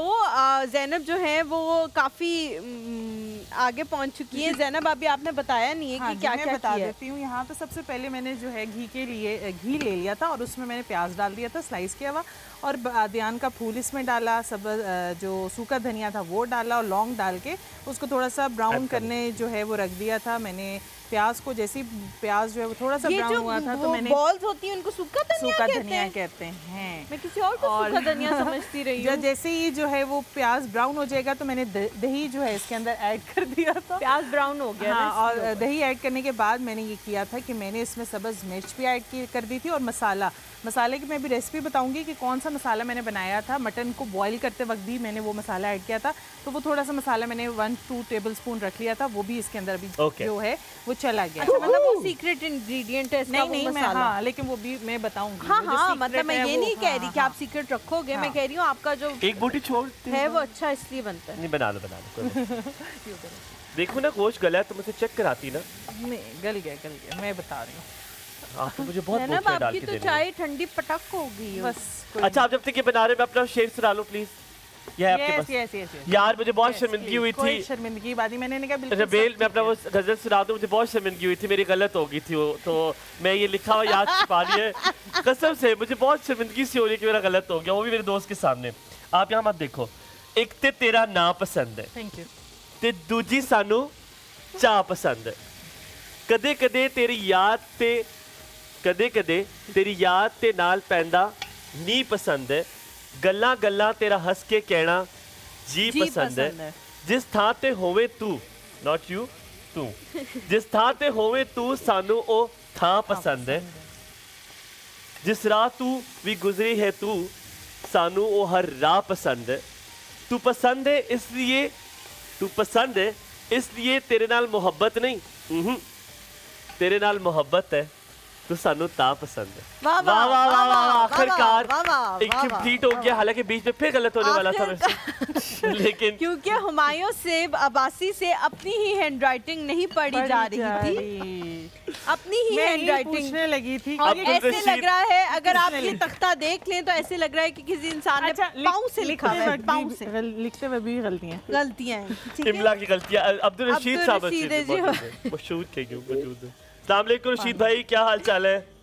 जी वालेकुम अस्सलाम रहमतुल्लाह। बच्चे हैं ठीक है, आप कैसे हैं? ठीक है, बहुत शुक्रिया पूछने के लिए। जी बिल्कुल ठीक ठाक। क्या कहेंगे? थोड़ा सा आपसे गाइडलाइन लेनी थी कि मैं तकरीबन कोई 11 साल से शुगर के मर्ज में मुबतला हूँ। अच्छा। तो ये खाता रहता हूँ, लेकिन अभी इस साल जो है ना, ये मुझे पाँव में सख्त जलन होती है और पाँव जैसे नहीं सुन्न हो जाते हैं, तो वो जो जैसे चीटियाँ चलती हैं इस तरह का वो है सिलसिला। तो उसके लिए मैं सलाद को ज्यादा इस्तेमाल करता हूँ। ठीक है। फिर भी कहीं किसी दफा बद एहतियाती हो जाती है, तो ये खास करके शुगर के नुस्खे के लिए आपने पहले एक बताया, लेकिन मैं नोट नहीं कर सका हूँ। तो प्लीज दोबारा अगर ये बता दें या कोई और नुस्खा है तो वो भी बता दें। ठीक है, कुछ पूछना है गुरु साहब आपने? नहीं ठीक है, ये न्यूरोपैथी का मसला है, शुगर के मरीजों को। शुक्रिया, अभी बता रहे जी, बताइए। इसका जो बेस्ट सोल्यूशन है, एक तो वही है कि आपने शुगर लेवल कंट्रोल करना है, कम करना है, बल्कि उसको रिवर्स करना। दूसरा ये है कि आपने अपनी खुराक के अंदर ये ग्रीन शेक को ऐड कर लें। ग्रीन शेक में क्या करना है, आपने 3-4 पत्ते जो हैं पालक के, 3-4 पत्ते इसके पुदीने के, 10-12 टहनियाँ सब्ज धनिया की, एक आधा पत्ता अगर बड़ा है या छोटा है तो पूरा पत्ता पान का, और इसमें आधा छोटा सेब डाल लें, 1 गिलास पानी, तो इसके और 1 लहसुन की तुरी डाल लें। इसका बनाएं आप ग्रीन शेक, जैसे हम मिल्क शेक बनाते हैं ना। और आप तकरीबन असर के टाइम जब पेट तकरीबन खाली होता है आप ये लेना शुरू करें। ये 1 गिलास जो है ग्रीन शेक का वो हज़ारों रुपए की मल्टी विटामिन की गोलियों पे भारी है। आपकी बॉडी को डायरेक्ट नेचुरल फॉर्म में विटामिन्स और मिनरल्स मिलेंगे जो आपके नर्व्स को रिपेयर करेंगे और ये आपका ठीक हो जाएगा। इसके अलावा हम एक क्रीम जो है वो बना रहे हैं, डायबिटिक फुट केयर क्रीम, तो उसकी मसाज करने से भी आपको रिलीफ मिलेगा। और जीरो पेन ऑयल का भी आप मसाज कर सकते हैं, जिससे भी आपको अच्छा, ज़ैनब का एक सवाल है, ज़ैनब का मैं इसी के साथ ज़ैनब के साथ पूछता हूँ, मुझे बताएं, इसकी आपने बता तो दिया कि प्रोडक्ट है, अगर आपसे कोई कांटेक्ट करना चाहे, कोई मसला है, बेशक ऑर्गेनिकल्स की कोई प्रोडक्ट का पूछना चाहे, तो आपसे कैसे कांटेक्ट किया जा सकता है? हमारी वेबसाइट पे आ जाए, हमारा फेसबुक पेज है, उसके ऊपर भी आप कांटेक्ट कर सकते हैं organical.pk से।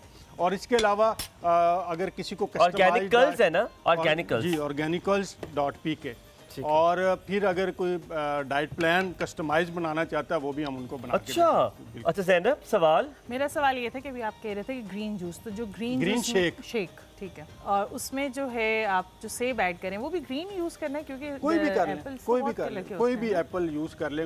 एप्पल, अगर एप्पल का सीजन नहीं, आप अमरूद डाल लें, इसके अंदर आप पीस डाल लें, कोई भी जो मौसमी। नहीं, वो ये कहना चाह रही कि आपने कहा था ग्रीन जूस है, तो एप्पल भी ग्रीन वाला लेना है क्या? जरूरी है? ग्रीन वाला अच्छा होता है, उसमें शुगर कम होती है। अच्छा, दूसरी जो चीज़, एक कॉलर की कॉल भी आई थी कि मेरे फादर जो है वो पालक आलू खाना पसंद करते हैं, मेरी अम्मी उनको नहीं खाने देती, तो पालक भी ग्रीन ही है, अगर उसके अंदर ऑयल को थोड़ा कंट्रोल कर लिया जाए तो क्या वो खाई जा सकती है या वो मुज़र है कोई शुगर के लिए? मैं तो ग्रीन शेक में डाल रहा हूँ। मैंने इसीलिए पूछा है। पालक आपका कैल्शियम का, मिनरल्स का, विटामिन का बच्चा, आप अपनी अम्मी को बता दो कि अब्बू को जो है ना वो आलू पालक बना दें, लेकिन डॉक्टर से फिर भी पूछ ले, अगर वो डॉक्टर मना करे किसी वजह से तो that could be another reason, हो सकता है वो शायद किसी और वजह से कर रहा हो। हम यहाँ पे फरा की कॉल लेंगे। फरा जी, अस्सलाम वालेकुम, गुड मॉर्निंग।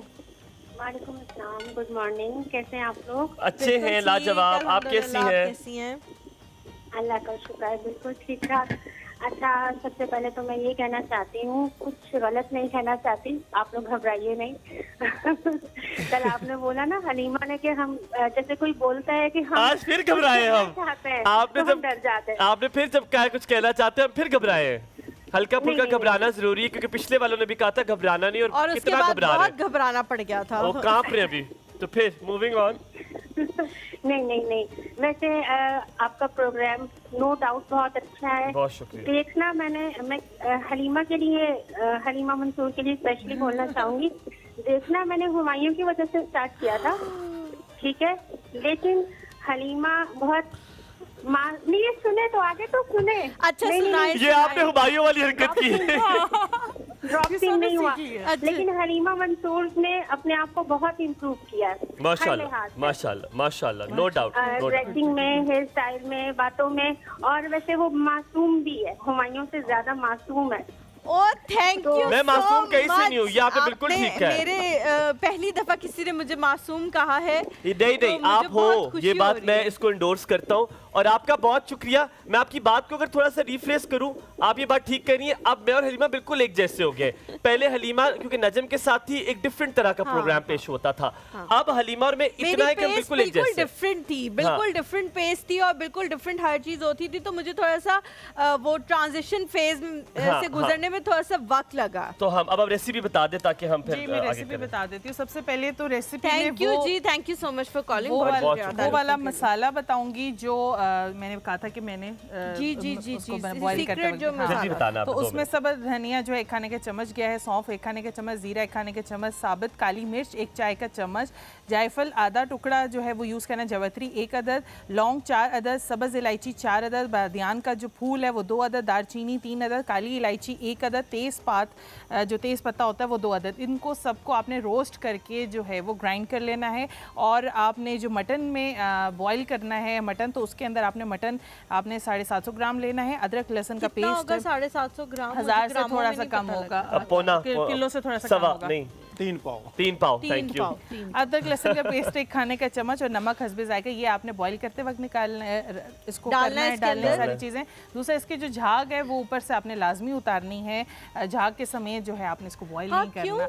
उसका ये होता है कि एक तो पेट में दर्द नहीं होता उसका, और खाना में वो जायका नहीं आता, गंदे वाला जो गोश्त का जायका हमक आती है वो नहीं आती। ठीक है जी। और इसमें घी जाएगा आधा कप, लौंग 2 अदद जाएंगे, जो मैंने स्टार्ट में डाला था जब चूल्हे पे चढ़ाया था, तो मैंने घी ऐड किया था, लौंग ऐड किया था, बादियान 1 अदद, जीरा आधा चाय का चम्मच, साबुत धनिया आधा चाय का चम्मच, प्याज 1 अदद स्लाइस किया हुआ, दही 1 कप, सब्ज़ मिर्च 4 अदद, अदरक लहसुन का पेस्ट 1 खाने के चम्मच, नमक हस्बे जायका, लेमन जूस 2 खाने के चम्मच और चावल आधा किलो मैंने यूज़ किए हैं। ठीक हो गया। Thank you so very much Zainab, और आपका बहुत शुक्रिया गुरु साहब। आज बहुत सी चीज़ें आपने बताई हमें, हम यकीनन ऑर्गेनिकल्स की प्रोडक्ट यूज़ करेंगे अगर आप कुछ दे जाएंगे तो पर आप लोगों ने भी यूज़ करनी है दीज आर प्रोडक्ट्स, और आपने जाके देख सकते हैं। हम यहाँ पे एक छोटा सा ब्रेक लेंगे, ब्रेक के बाद वापस हाजिर होंगे। आप देख रहे हैं एक और सूप, अब कोकोनट ऑयल है जिसपे मेरी नज़र है, जो कि भी नहीं जाने देंगे हम यहाँ से, वो क्या है, कैसे यूज़ किया जा सकता है, आपने कहीं नहीं जाना देना है। हुमायूं हलीमा के साथ रहिए साथ।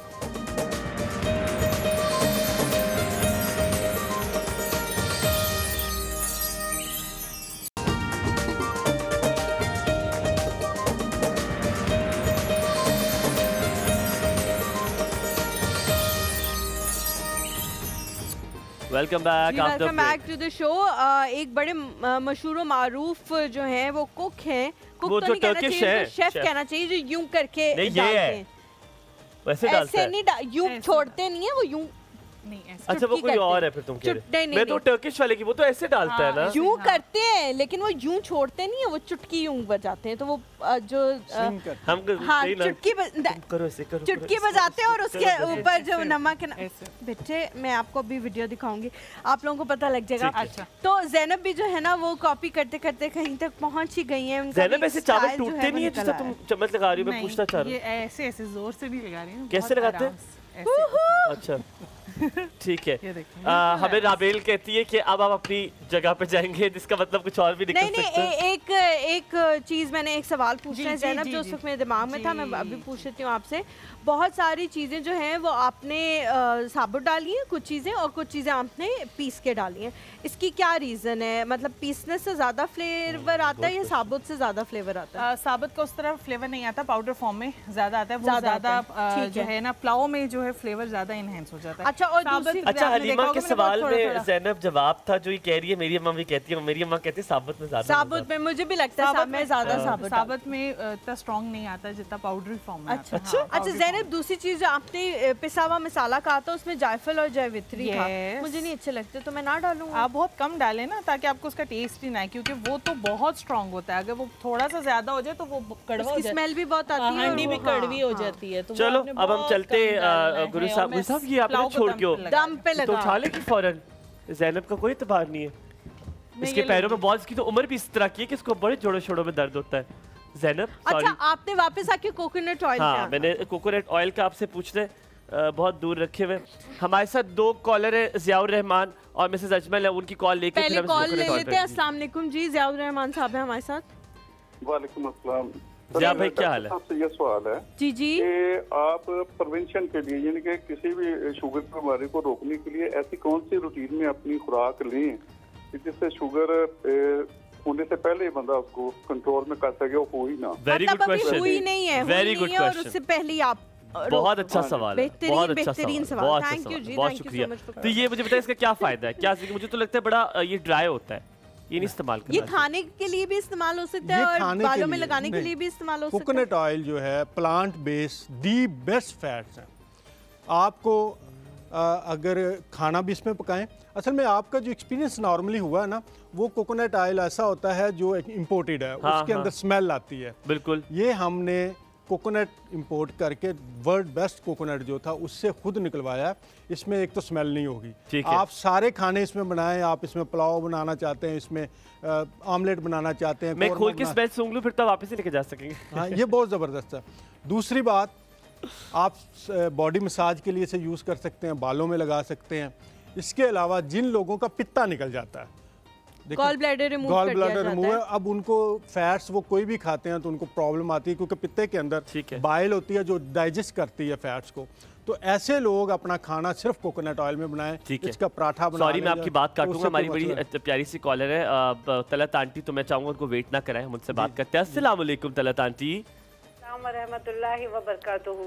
वालेकुम अस्सलाम व रहमतुल्लाहि व बरकातुहू। अल्हम्दुलिल्लाह बेटा, और आप हलीमा और हुमायूं, आप लोग खैर खैरियत से? बहुत अच्छे हैं, आप कैसी हैं? अल्लाह का शुक्र है। अब आज तो जो है ना, आज का जो पूरा मैंने दरमियान में कॉल नहीं की, मैंने कहा अब चलो एंड पे होने वाला है। ये मेरी छोटी बहन है ना, उसको शुगर है। अच्छा। तो उस हवाले से ये मैं सुनना चाह रही थी। तो आपको ये मैं सच बात बताऊं कि कुछ हमारे यहाँ बस ये अल्लाह का करम है, या हमारे माँ बाप ने तरबियत ऐसी की है कि वो इन मामलों में बड़ा अपना ख्याल रखती है। वो माशाल्लाह बहुत इतनी जो है। अच्छा, अब ये कि कभी अगर एक दफ़ा कभी ज़्यादा हो जाए ना, तो नेक्स्ट टाइम वो कंट्रोल कर लेती है। अब अल्लाह का शुक्र है लाख। अच्छा, आज और अपनी ज़ैनब कैसी हैं? बहुत अच्छी है माशाल्लाह। आज मैं ज़ैनब से बात करना चाहूँगी। जी जी, करवाएंगे आप? जी जी जरूर, आप कम करें, आप बात कर रही है। ज़ैनब आपके सामने है बिल्कुल। अस्सलाम वालेकुम। वालेकुम सलाम, कैसी हैं ज़ैनब बेटा? मैं बिल्कुल ठीक ठाक, आप बताएं आप कैसी हैं? मैं अल्लाह का शुक्र है। आज बस मैंने तुम्हें एक बात कहने के लिए फोन किया है। जी बताएं। तुम्हारी बातें जो होती है ना, देखो मैं हर चीज़ में अल्हम्दुलिल्लाह कोशिश, अब मेरी अपनी कोशिश होती है, इंसान हूँ कि पॉजिटिव चीज़ें देखूँ मैं। जी। तो मैं जिस वक्त तुम चीज़ों की तरकीबें और जो उनका वजन और जो चीज़ें बताती हो ना, मुझे यकीन करो मुझे अम्मी का लबो लहजा याद आ जाए। माशाल्लाह। चले बहुत हमारी अम्मी ने हमें हाथ पकड़ के पकाना नहीं सिखाया। हाँ। वो हमें कहती थी ये कर लो, ये कर लो, ये कर लो। सही सही। और जिस वक्त बोलती हो ना, तो मैं बस पुराने जमाने में खो जाती हूँ। मुझे तो बहुत अच्छा लगता है। और वाकई अब तुम अच्छी अम्मी भी होगी वैसे, बिल्कुल इंशाल्लाह। बेशक, she is a beautiful mother। अल्लाह ताला तुम्हें बहुत तरक्की दे। तलत आंटी सलामत रहे। अल्लाह ताला आपको बहुत। हलीमा आप कैसी हैं? हुमायूं कैसे हैं? बस अच्छे हैं जी, आपकी दुआ। आप लोगों ने मुझे सुबह रिकॉग्नाइज किया, बहुत शुक्रिया आप लोगों का। हमेशा की तरह जी, हमेशा की तरह आप बहुत अहम है हमारे लिए। नहीं, आप जो है ना, ये अच्छी बात है ये, और हमारे अंदर ये होना चाहिए। और आपके डॉक्टर साहब तो माशाल्लाह इतनी अच्छी बातें कर रहे हैं कि वो एक प्रेशर नहीं डाल रहे। बिल्कुल बिल्कुल सही अच्छा लग रहा है, क्योंकि वो खुद इस मरहले से गुजर चुके हैं ना। जी, जी, तो उसमें जो है, जो इस मरहले से गुजर चुका होता है ना, वो अब उन चीजों की तकलीफ को या अज़ियत को महसूस करता है। और वो ये चाहता है, अगर वो वेल विशर है, तो वो ये कभी भी नहीं चाहेगा कि दूसरे लोग जो है ना उसके इस मुश्किल में मुब्तला हूँ। तो ऐसे लोगों की बातें मानना हमारे ऊपर ना जरा जरूरी हो जाता है कि हम उनकी बातों को गौर से सुने और अमल करने की कोशिश करें। बिल्कुल ठीक है। आप दोनों भी माशाल्लाह, अल्लाह ताला आप लोग। और हाँ हुमायूं, आपसे एक बात कहनी है। जी कहिए। आपने जो अपनी नज्म सुनाई है ना, जी जी, वो किसी से मुझे लग रहा है अगर खुद लिखी है तो इंस्पायर होके लिखी है। जी जी जी। और चूंकि वो वजन वही है, वो एक टीवी पे एक ड्रामा आता है, उसका OST है इसी वजन पर। अच्छा अच्छा अच्छा। आप जरा ढूंढिएगा, फिर मुझे बताइएगा। अच्छा मैं करता हूँ, मैं करता हूँ। ये जो है ना बिल्कुल वही वजन है। अच्छा। और खैर नहीं, ख्यालात तो नहीं मिल रहे हैं, लेकिन किसी हद तक जो है ना वो मतलब जा रहा है। ठीक है। तलत आंटी, वो ड्रामा अभी आ रहा है करंटली? नहीं, ये आ रहा है ड्रामा, आ रहा है। ठीक है, मैं ढूंढ के कल आपको बताऊंगा। वो लेटेस्ट ड्रामों में नहीं आ रहा, पुराने ड्रामों में आ रहा है। ठीक है, मैं सुनूंगा। और बेटा खुश रहिए आप लोग। बहुत शुक्रिया, बहुत शुक्रिया। दुआ सलाम। सलामत है। मिसेस आमिर कॉल लेते हैं, फिर ज़ैनब की तरफ। मिसेस आमिर है जी हमारे साथ। अस्सलाम वालेकुम। जी अस्सलाम वालेकुम। वालेकुम अस्सलाम। आप टीवी का वॉल्यूम प्लीज बंद कर दें और फिर हमसे बात कर लें। जी जी जी मैं मिसेज आमिर बात कर रही हूँ इस्लामाबाद से। जी जी मैं डायबिटिक पेशेंट हूँ, तकरीबन 15-16 ईयर्स से मुझे डायबिटीज है। अच्छा जो 30 मुझे स्टार्ट होगी। तो पहले तो मैंने मेडिसिन वगैरह नहीं ली, लेकिन अब मैं इस्लामाबाद हर अच्छे डॉक्टर जिसको भी दिखाए, इंसुलिन टैबलेट सब कुछ मैंने यूज कर लिया, मेटफॉर्मन के जितने भी फार्मूला जो भी हैं, इंसुलिन भी, लेकिन ये कि मेरा गुड कंट्रोल नहीं आता। और फिर मैंने तब तंग आके इंसुलिन छोड़ दी है, और जब आपकी रेटिंग्स वही आ रही हैं सुबह जब देख रहे हैं फास्टिंग रैंडम में, तो फिर फायदा नहीं। वॉक करेंगे थोड़ा सा फिर बेटर हो जाता है। यही बात कर रहे थे वैसे, वो यही बात कर रहे थे। तो ये जो साफ बैठ, लेकिन मेरी ये बड़ी वो पुरानी हो गई है, मुझे हड्डियों में तकलीफ और मेरा ये नर्वस सिस्टम और सारा ये जो है ड्राइनेस हो रही है बॉडी में, और मेरी मेंटेलिटी वो मतलब वो जो मेरी मेमोरी है वो बहुत ज्यादा लॉस, नेगेटिविटी बढ़ जाती है। तो मैं तो ये चाहती हूँ, बहुत बड़ा एक माफी है, इनकी मेडिसिन दिखती हैं सब कुछ सब। अब इनका पॉइंट ऑफ व्यू और अभी चले आप कर रहे हैं, आप कितना मतलब लो कार्ब डाइट पे अब मैं जा रही हूँ, थोड़ा बेटर है, लेकिन जब आपको हमने मिसेस आमिर प्रोडक्ट्स भी बताई हैं ऑर्गेनिकल्स की, ये भी बड़ी ऑर्गेनिक चीजों से बनती हैं, आप ये भी ट्राई कीजिएगा। अभी आपको गुरु साहब सारा आपका सिचुएशन बताते हैं कि आपको क्या करना चाहिए, ठीक है? जी ठीक है, क्योंकि मुझे इस वजह से मुझे बहुत ज्यादा मतलब मेरी आर्थोपेडिक के प्रॉब्लम, हड्डियों, बोन्स ये सब इश्यूज मेरे ना साइड इफेक्ट्स उसके स्टार्ट हुए हैं। ठीक है, तो मैं बहुत ज्यादा, हमारी फैमिली में भी सबको है, किसी के अल्लाह ना करे किडनी डायलिसिस में मेरी फैमिली में 2-4 बंदे चले गए। तो मैं चाह रही हूँ क्या इसका होगा, अल्लाह ताला जी आपको सेहत दे, अल्लाह ताला आपको सेहत दे, लेकिन आपको बताते हैं, उम्मीद करते हैं कि इससे थोड़ी सी आपकी हेल्प हो। इससे पहले आप उनकी तरफ आए Zainab, I would like to give you that credit कि मुझे लगता है आज आपको इतना बड़ा कॉम्प्लीमेंट मिला। आपको सबसे प्यारी अगर जिंदगी में कोई चीज होती है तो अपनी माँ होती है, और अगर आपकी माँ से आपको कोई कंपेयर कर रहा है, मेरा ख्याल है आज आपने जितने भी काम किया है वो आज सारा इज पेड ऑफ। अभी जिस तरह से वो कह रही थी कि उनकी अम्मी ने उनको हाथ पकड़ के सिखाया, इस तरह नहीं मतलब देखा है उन्होंने। तो मैं ये चीज शेयर करूं कि मुझे बचपन से खाना पकाने का बहुत शौक था। तो मैंने एक दफा काबली पुलाव बनाया था, और वो गोश्त भी कच्चा था और चावल भी कच्चे थे, और उसमें शायद मैंने मिर्चें बहुत ज्यादा डाल दी थी। तो मेरी अम्मी ने मुझे ये कहा था कि ये अब तुम पूरा खाओगी, ये तुम खत्म करोगी ताकि तुम्हें पता लगेगा कि तुमने क्या किया था पिछली बार। और नेक्स्ट टाइम मैंने वैसा ही बनाया था, मुझे नहीं याद कि मैंने ऐसा क्या किया कि वो मुझे मेरे से इतना परफेक्ट बना कि मेरे पूरे घर में अब सिर्फ वो जो रात को तुम्हारे साथ हुआ होगा ना कच्चा गोश्त खा के, उसकी वजह से ठीक बनाया होगा। तो फिर हमने हटा दिया था। सिमाब जी है हमारे साथ। अस्सलाम वालेकुम। वालेकुम अस्सलाम, कैसे हैं प्यारे लोगों? बिल्कुल ठीक है हम, आप कैसी हैं?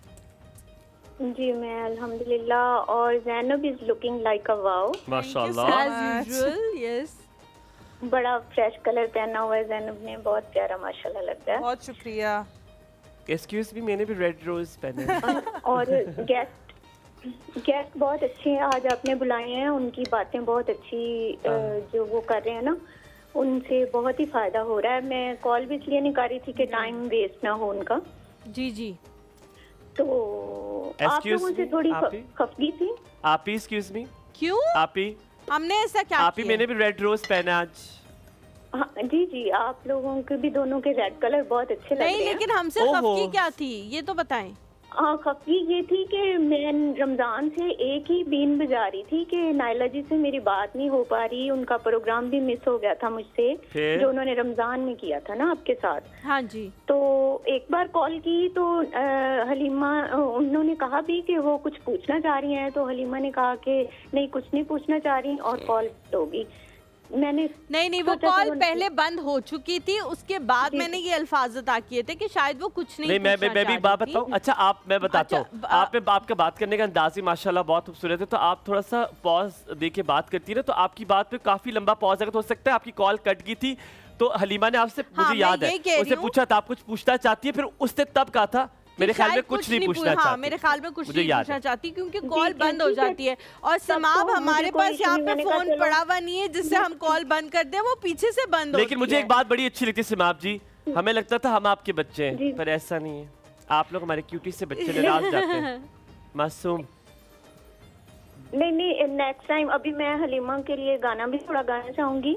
और नेक्स्ट टाइम ऐसा हुआ कि वो फिर कॉल ली आपने, तो वो हमायों के लिए कॉल आ गई थी, तो फिर काफी वेट हुआ, फिर भी बात नहीं हुई मेरी। मतलब इस तमाम अरसे में ऐसा ही होता रहा मेरे साथ। शिकवा न कर, गिला न कर। फिर जब हमायों से बात हुई ना, अच्छा कल हमारी टीम जो है ना वो आपको स्पेशल कॉल करेगी, ठीक है?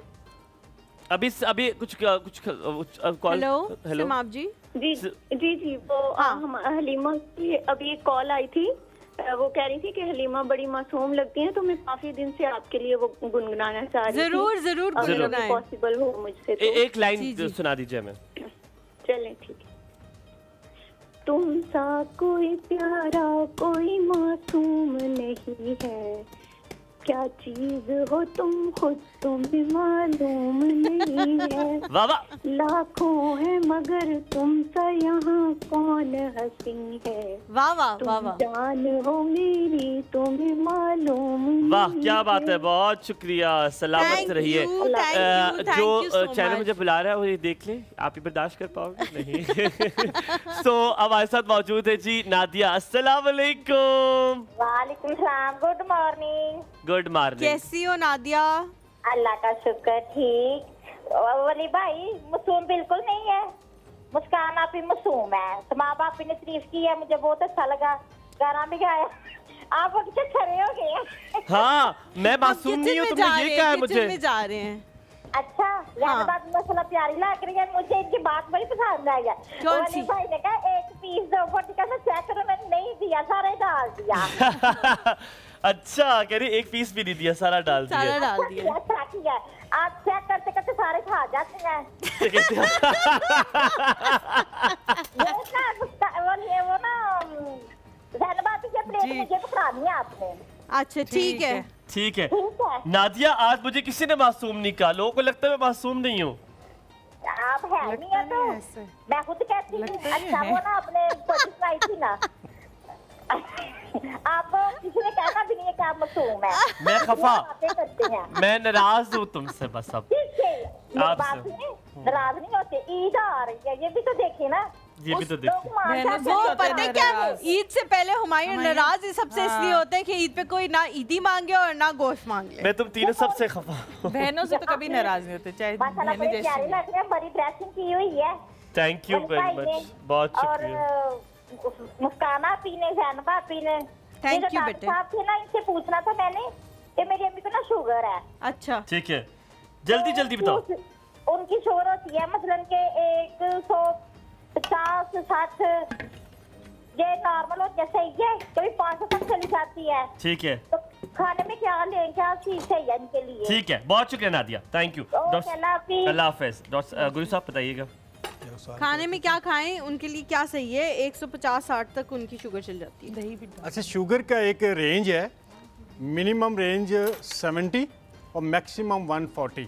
अगर आपकी शुगर 70 और 140 के दरमियान वेरिएट करती है तो इससे आपकी बॉडी को कोई नुकसान नहीं पहुंचता। तो इसके लिए यही तरीका ये है कि आप रोटी और चावल और मीठी चीज़ें कम करें, चीनी और उससे बनी सारी चीज़ें, नान हैं, बेकरी की प्रोडक्ट हैं, और अपनी खुराक के अंदर आप गोश्त शामिल करें, सैलड शामिल करें, यखनी शामिल करें और ग्रीन शेक शामिल करें, तो आपकी शुगर 100 के इर्द गिर्द रहेगी और इससे शुगर से मज़ीद जो बीमारियां पैदा होती हैं उससे बचे रहेंगे आप। मिसेज आमिर, उनका मसला था, उनको इंसुलिन लगाती, कह रही कोई फायदा नहीं होता, मैंने छोड़ दिया अब ये करना। तो क्या वो आपने सुना था जोड़ों वगैरह में काफ़ी ज़्यादा दर्द हो रहा है, क्या करें? वही सोल्यूशन तो यही है कि आपका जो अब मसला है ना, आपको सबसे पहले गंदम छोड़ देनी चाहिए। आटा, रोटी, ब्रेड, ये चीज़ें आपके जोड़ों को डैमेज कर रही हैं, इससे इन्फ्लेमेशन भी बढ़ रही है और जोड़ आपके ज़्यादा वक्त के साथ साथ डाउन होंगे और शुगर भी बढ़ती है। तो उसकी जगह पे आप पोर्शन साइज़ में आएँ, प्लेट आपकी जो भी खाने की हो, एक तो तरतीब याद रखें कि पहले सैलड खाएँ, उसके बाद गोश्त और जो इस तरह की कोई प्रोटीन वाली चीज़ है, सालन है, वो खाएं। एंड पे आपने अगर चावल लेने हैं या आपने रोटी लेनी है तो उसे एंड पे रखें, इससे शुगर स्पाइक नहीं करती। ठीक है। दूसरा काम ये है कि आपकी पोर्शन साइज बनाएं। आपके जो प्लेट है, वैसे ये प्लेट है तो इसको 50% प्लेट तो नहीं है तो डिश अल्लाह माफ चले, आपकी इतनी बड़ी है। हाँ, ये मेरी प्लेट है, ये मेरे साइज अच्छा, इसके 4 पीस हिस्से करें कि आधी प्लेट जो है आपकी सैलड हो। ठीक है, आप सैलड से आगाज करें, उसके बाद जो बाकी 1/4 क्या हो? 1/4 आपका सालन हो। ठीक है, दाल है, साब जो भी चीज़ है, और बाकी जो 1/4 है वो चावल आप ले रहे हैं तो चावल आ जाए, या फिर रोटी का कोई टुकड़ा हो 1/4, ठीक हो गया। अच्छा, 2 चीज़ें आपने जल्दी से बतानी। एक, ऑर्गेनिकल्स में आपकी फेवरेट प्रोडक्ट कौन सी है, आपको सबसे ज़्यादा पसंद कौन सी? मुश्किल सवाल है आपके लिए। और दूसरा ये कि अगर ऑर्गेनिकल्स में कोई चाहे कि चीज़ें मंगवानी है वो कैसे मंगवाएंगे? दोनों सवालों के जवाब दे, फेवरेट और फिर मंगवानी। मेरी जो फेवरेट प्रोडक्ट है ना, जिसे मैंने सबसे पहले हमने बनाया, जैसे बड़ा बच्चा सबसे ज़्यादा प्यारा होता है माँ बाप को, तो मुझे जो हमारा नाश्ता है ऑर्गेनिकल का नाश्ता, जो सबसे पहले आप लोगों ने डिज़ाइन किया था, और ये पूरी फैमिली के लिए है। आप बच्चा आपका स्कूल जा रहा है, उससे आप दें, बच्चा की एनर्जी बढ़ जाएगी, बच्चा चिड़चिड़ा नहीं होगा, स्कूल से वापस आएगा, आप उसके अंदर देखेंगे कि वो बड़ा हशाश बशाश आएगा।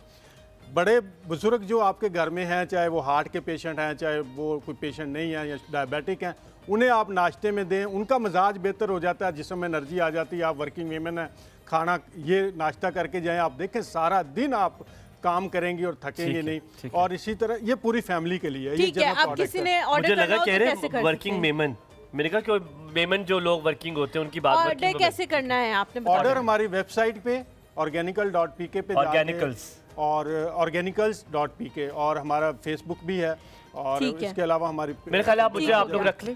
थैंक यू सो मच, बहुत शुक्रिया आपके आने का। बहुत सारे लोगों को बहुत सारी गाइडेंस मिली होगी। अल्लाह करे कि सब लोगों को अल्लाह ताला सेहत दे, तंदुरुस्ती दे, उनके तमाम मसाइल को हल करे। Zainab, thank you so much, बहुत अच्छा बना हुआ है आपका। मैंने बताना है, जो छोटा गोश्त होता है ना, जब आप खाते हो तो क्रिचम क्रिचम की आवाज़ आती है, थोड़ा सा वो हल्का हमेशा होता है। थैंक यू, मजेदार। ठीक है, हम लोग जी यहाँ पे आप लोगों से इजाजत देते हैं। इंशाल्लाह आप लोगों से मुलाकात होगी कल। अपना बहुत ज़्यादा ख्याल रखें, अपने वालिदैन का बहुत ज़्यादा ख्याल रखें। मुझे, हुमायूं, ज़ैनब, हमारी पूरी टीम को अपनी दुआ में याद रखें। अल्लाह हाफ़िज़।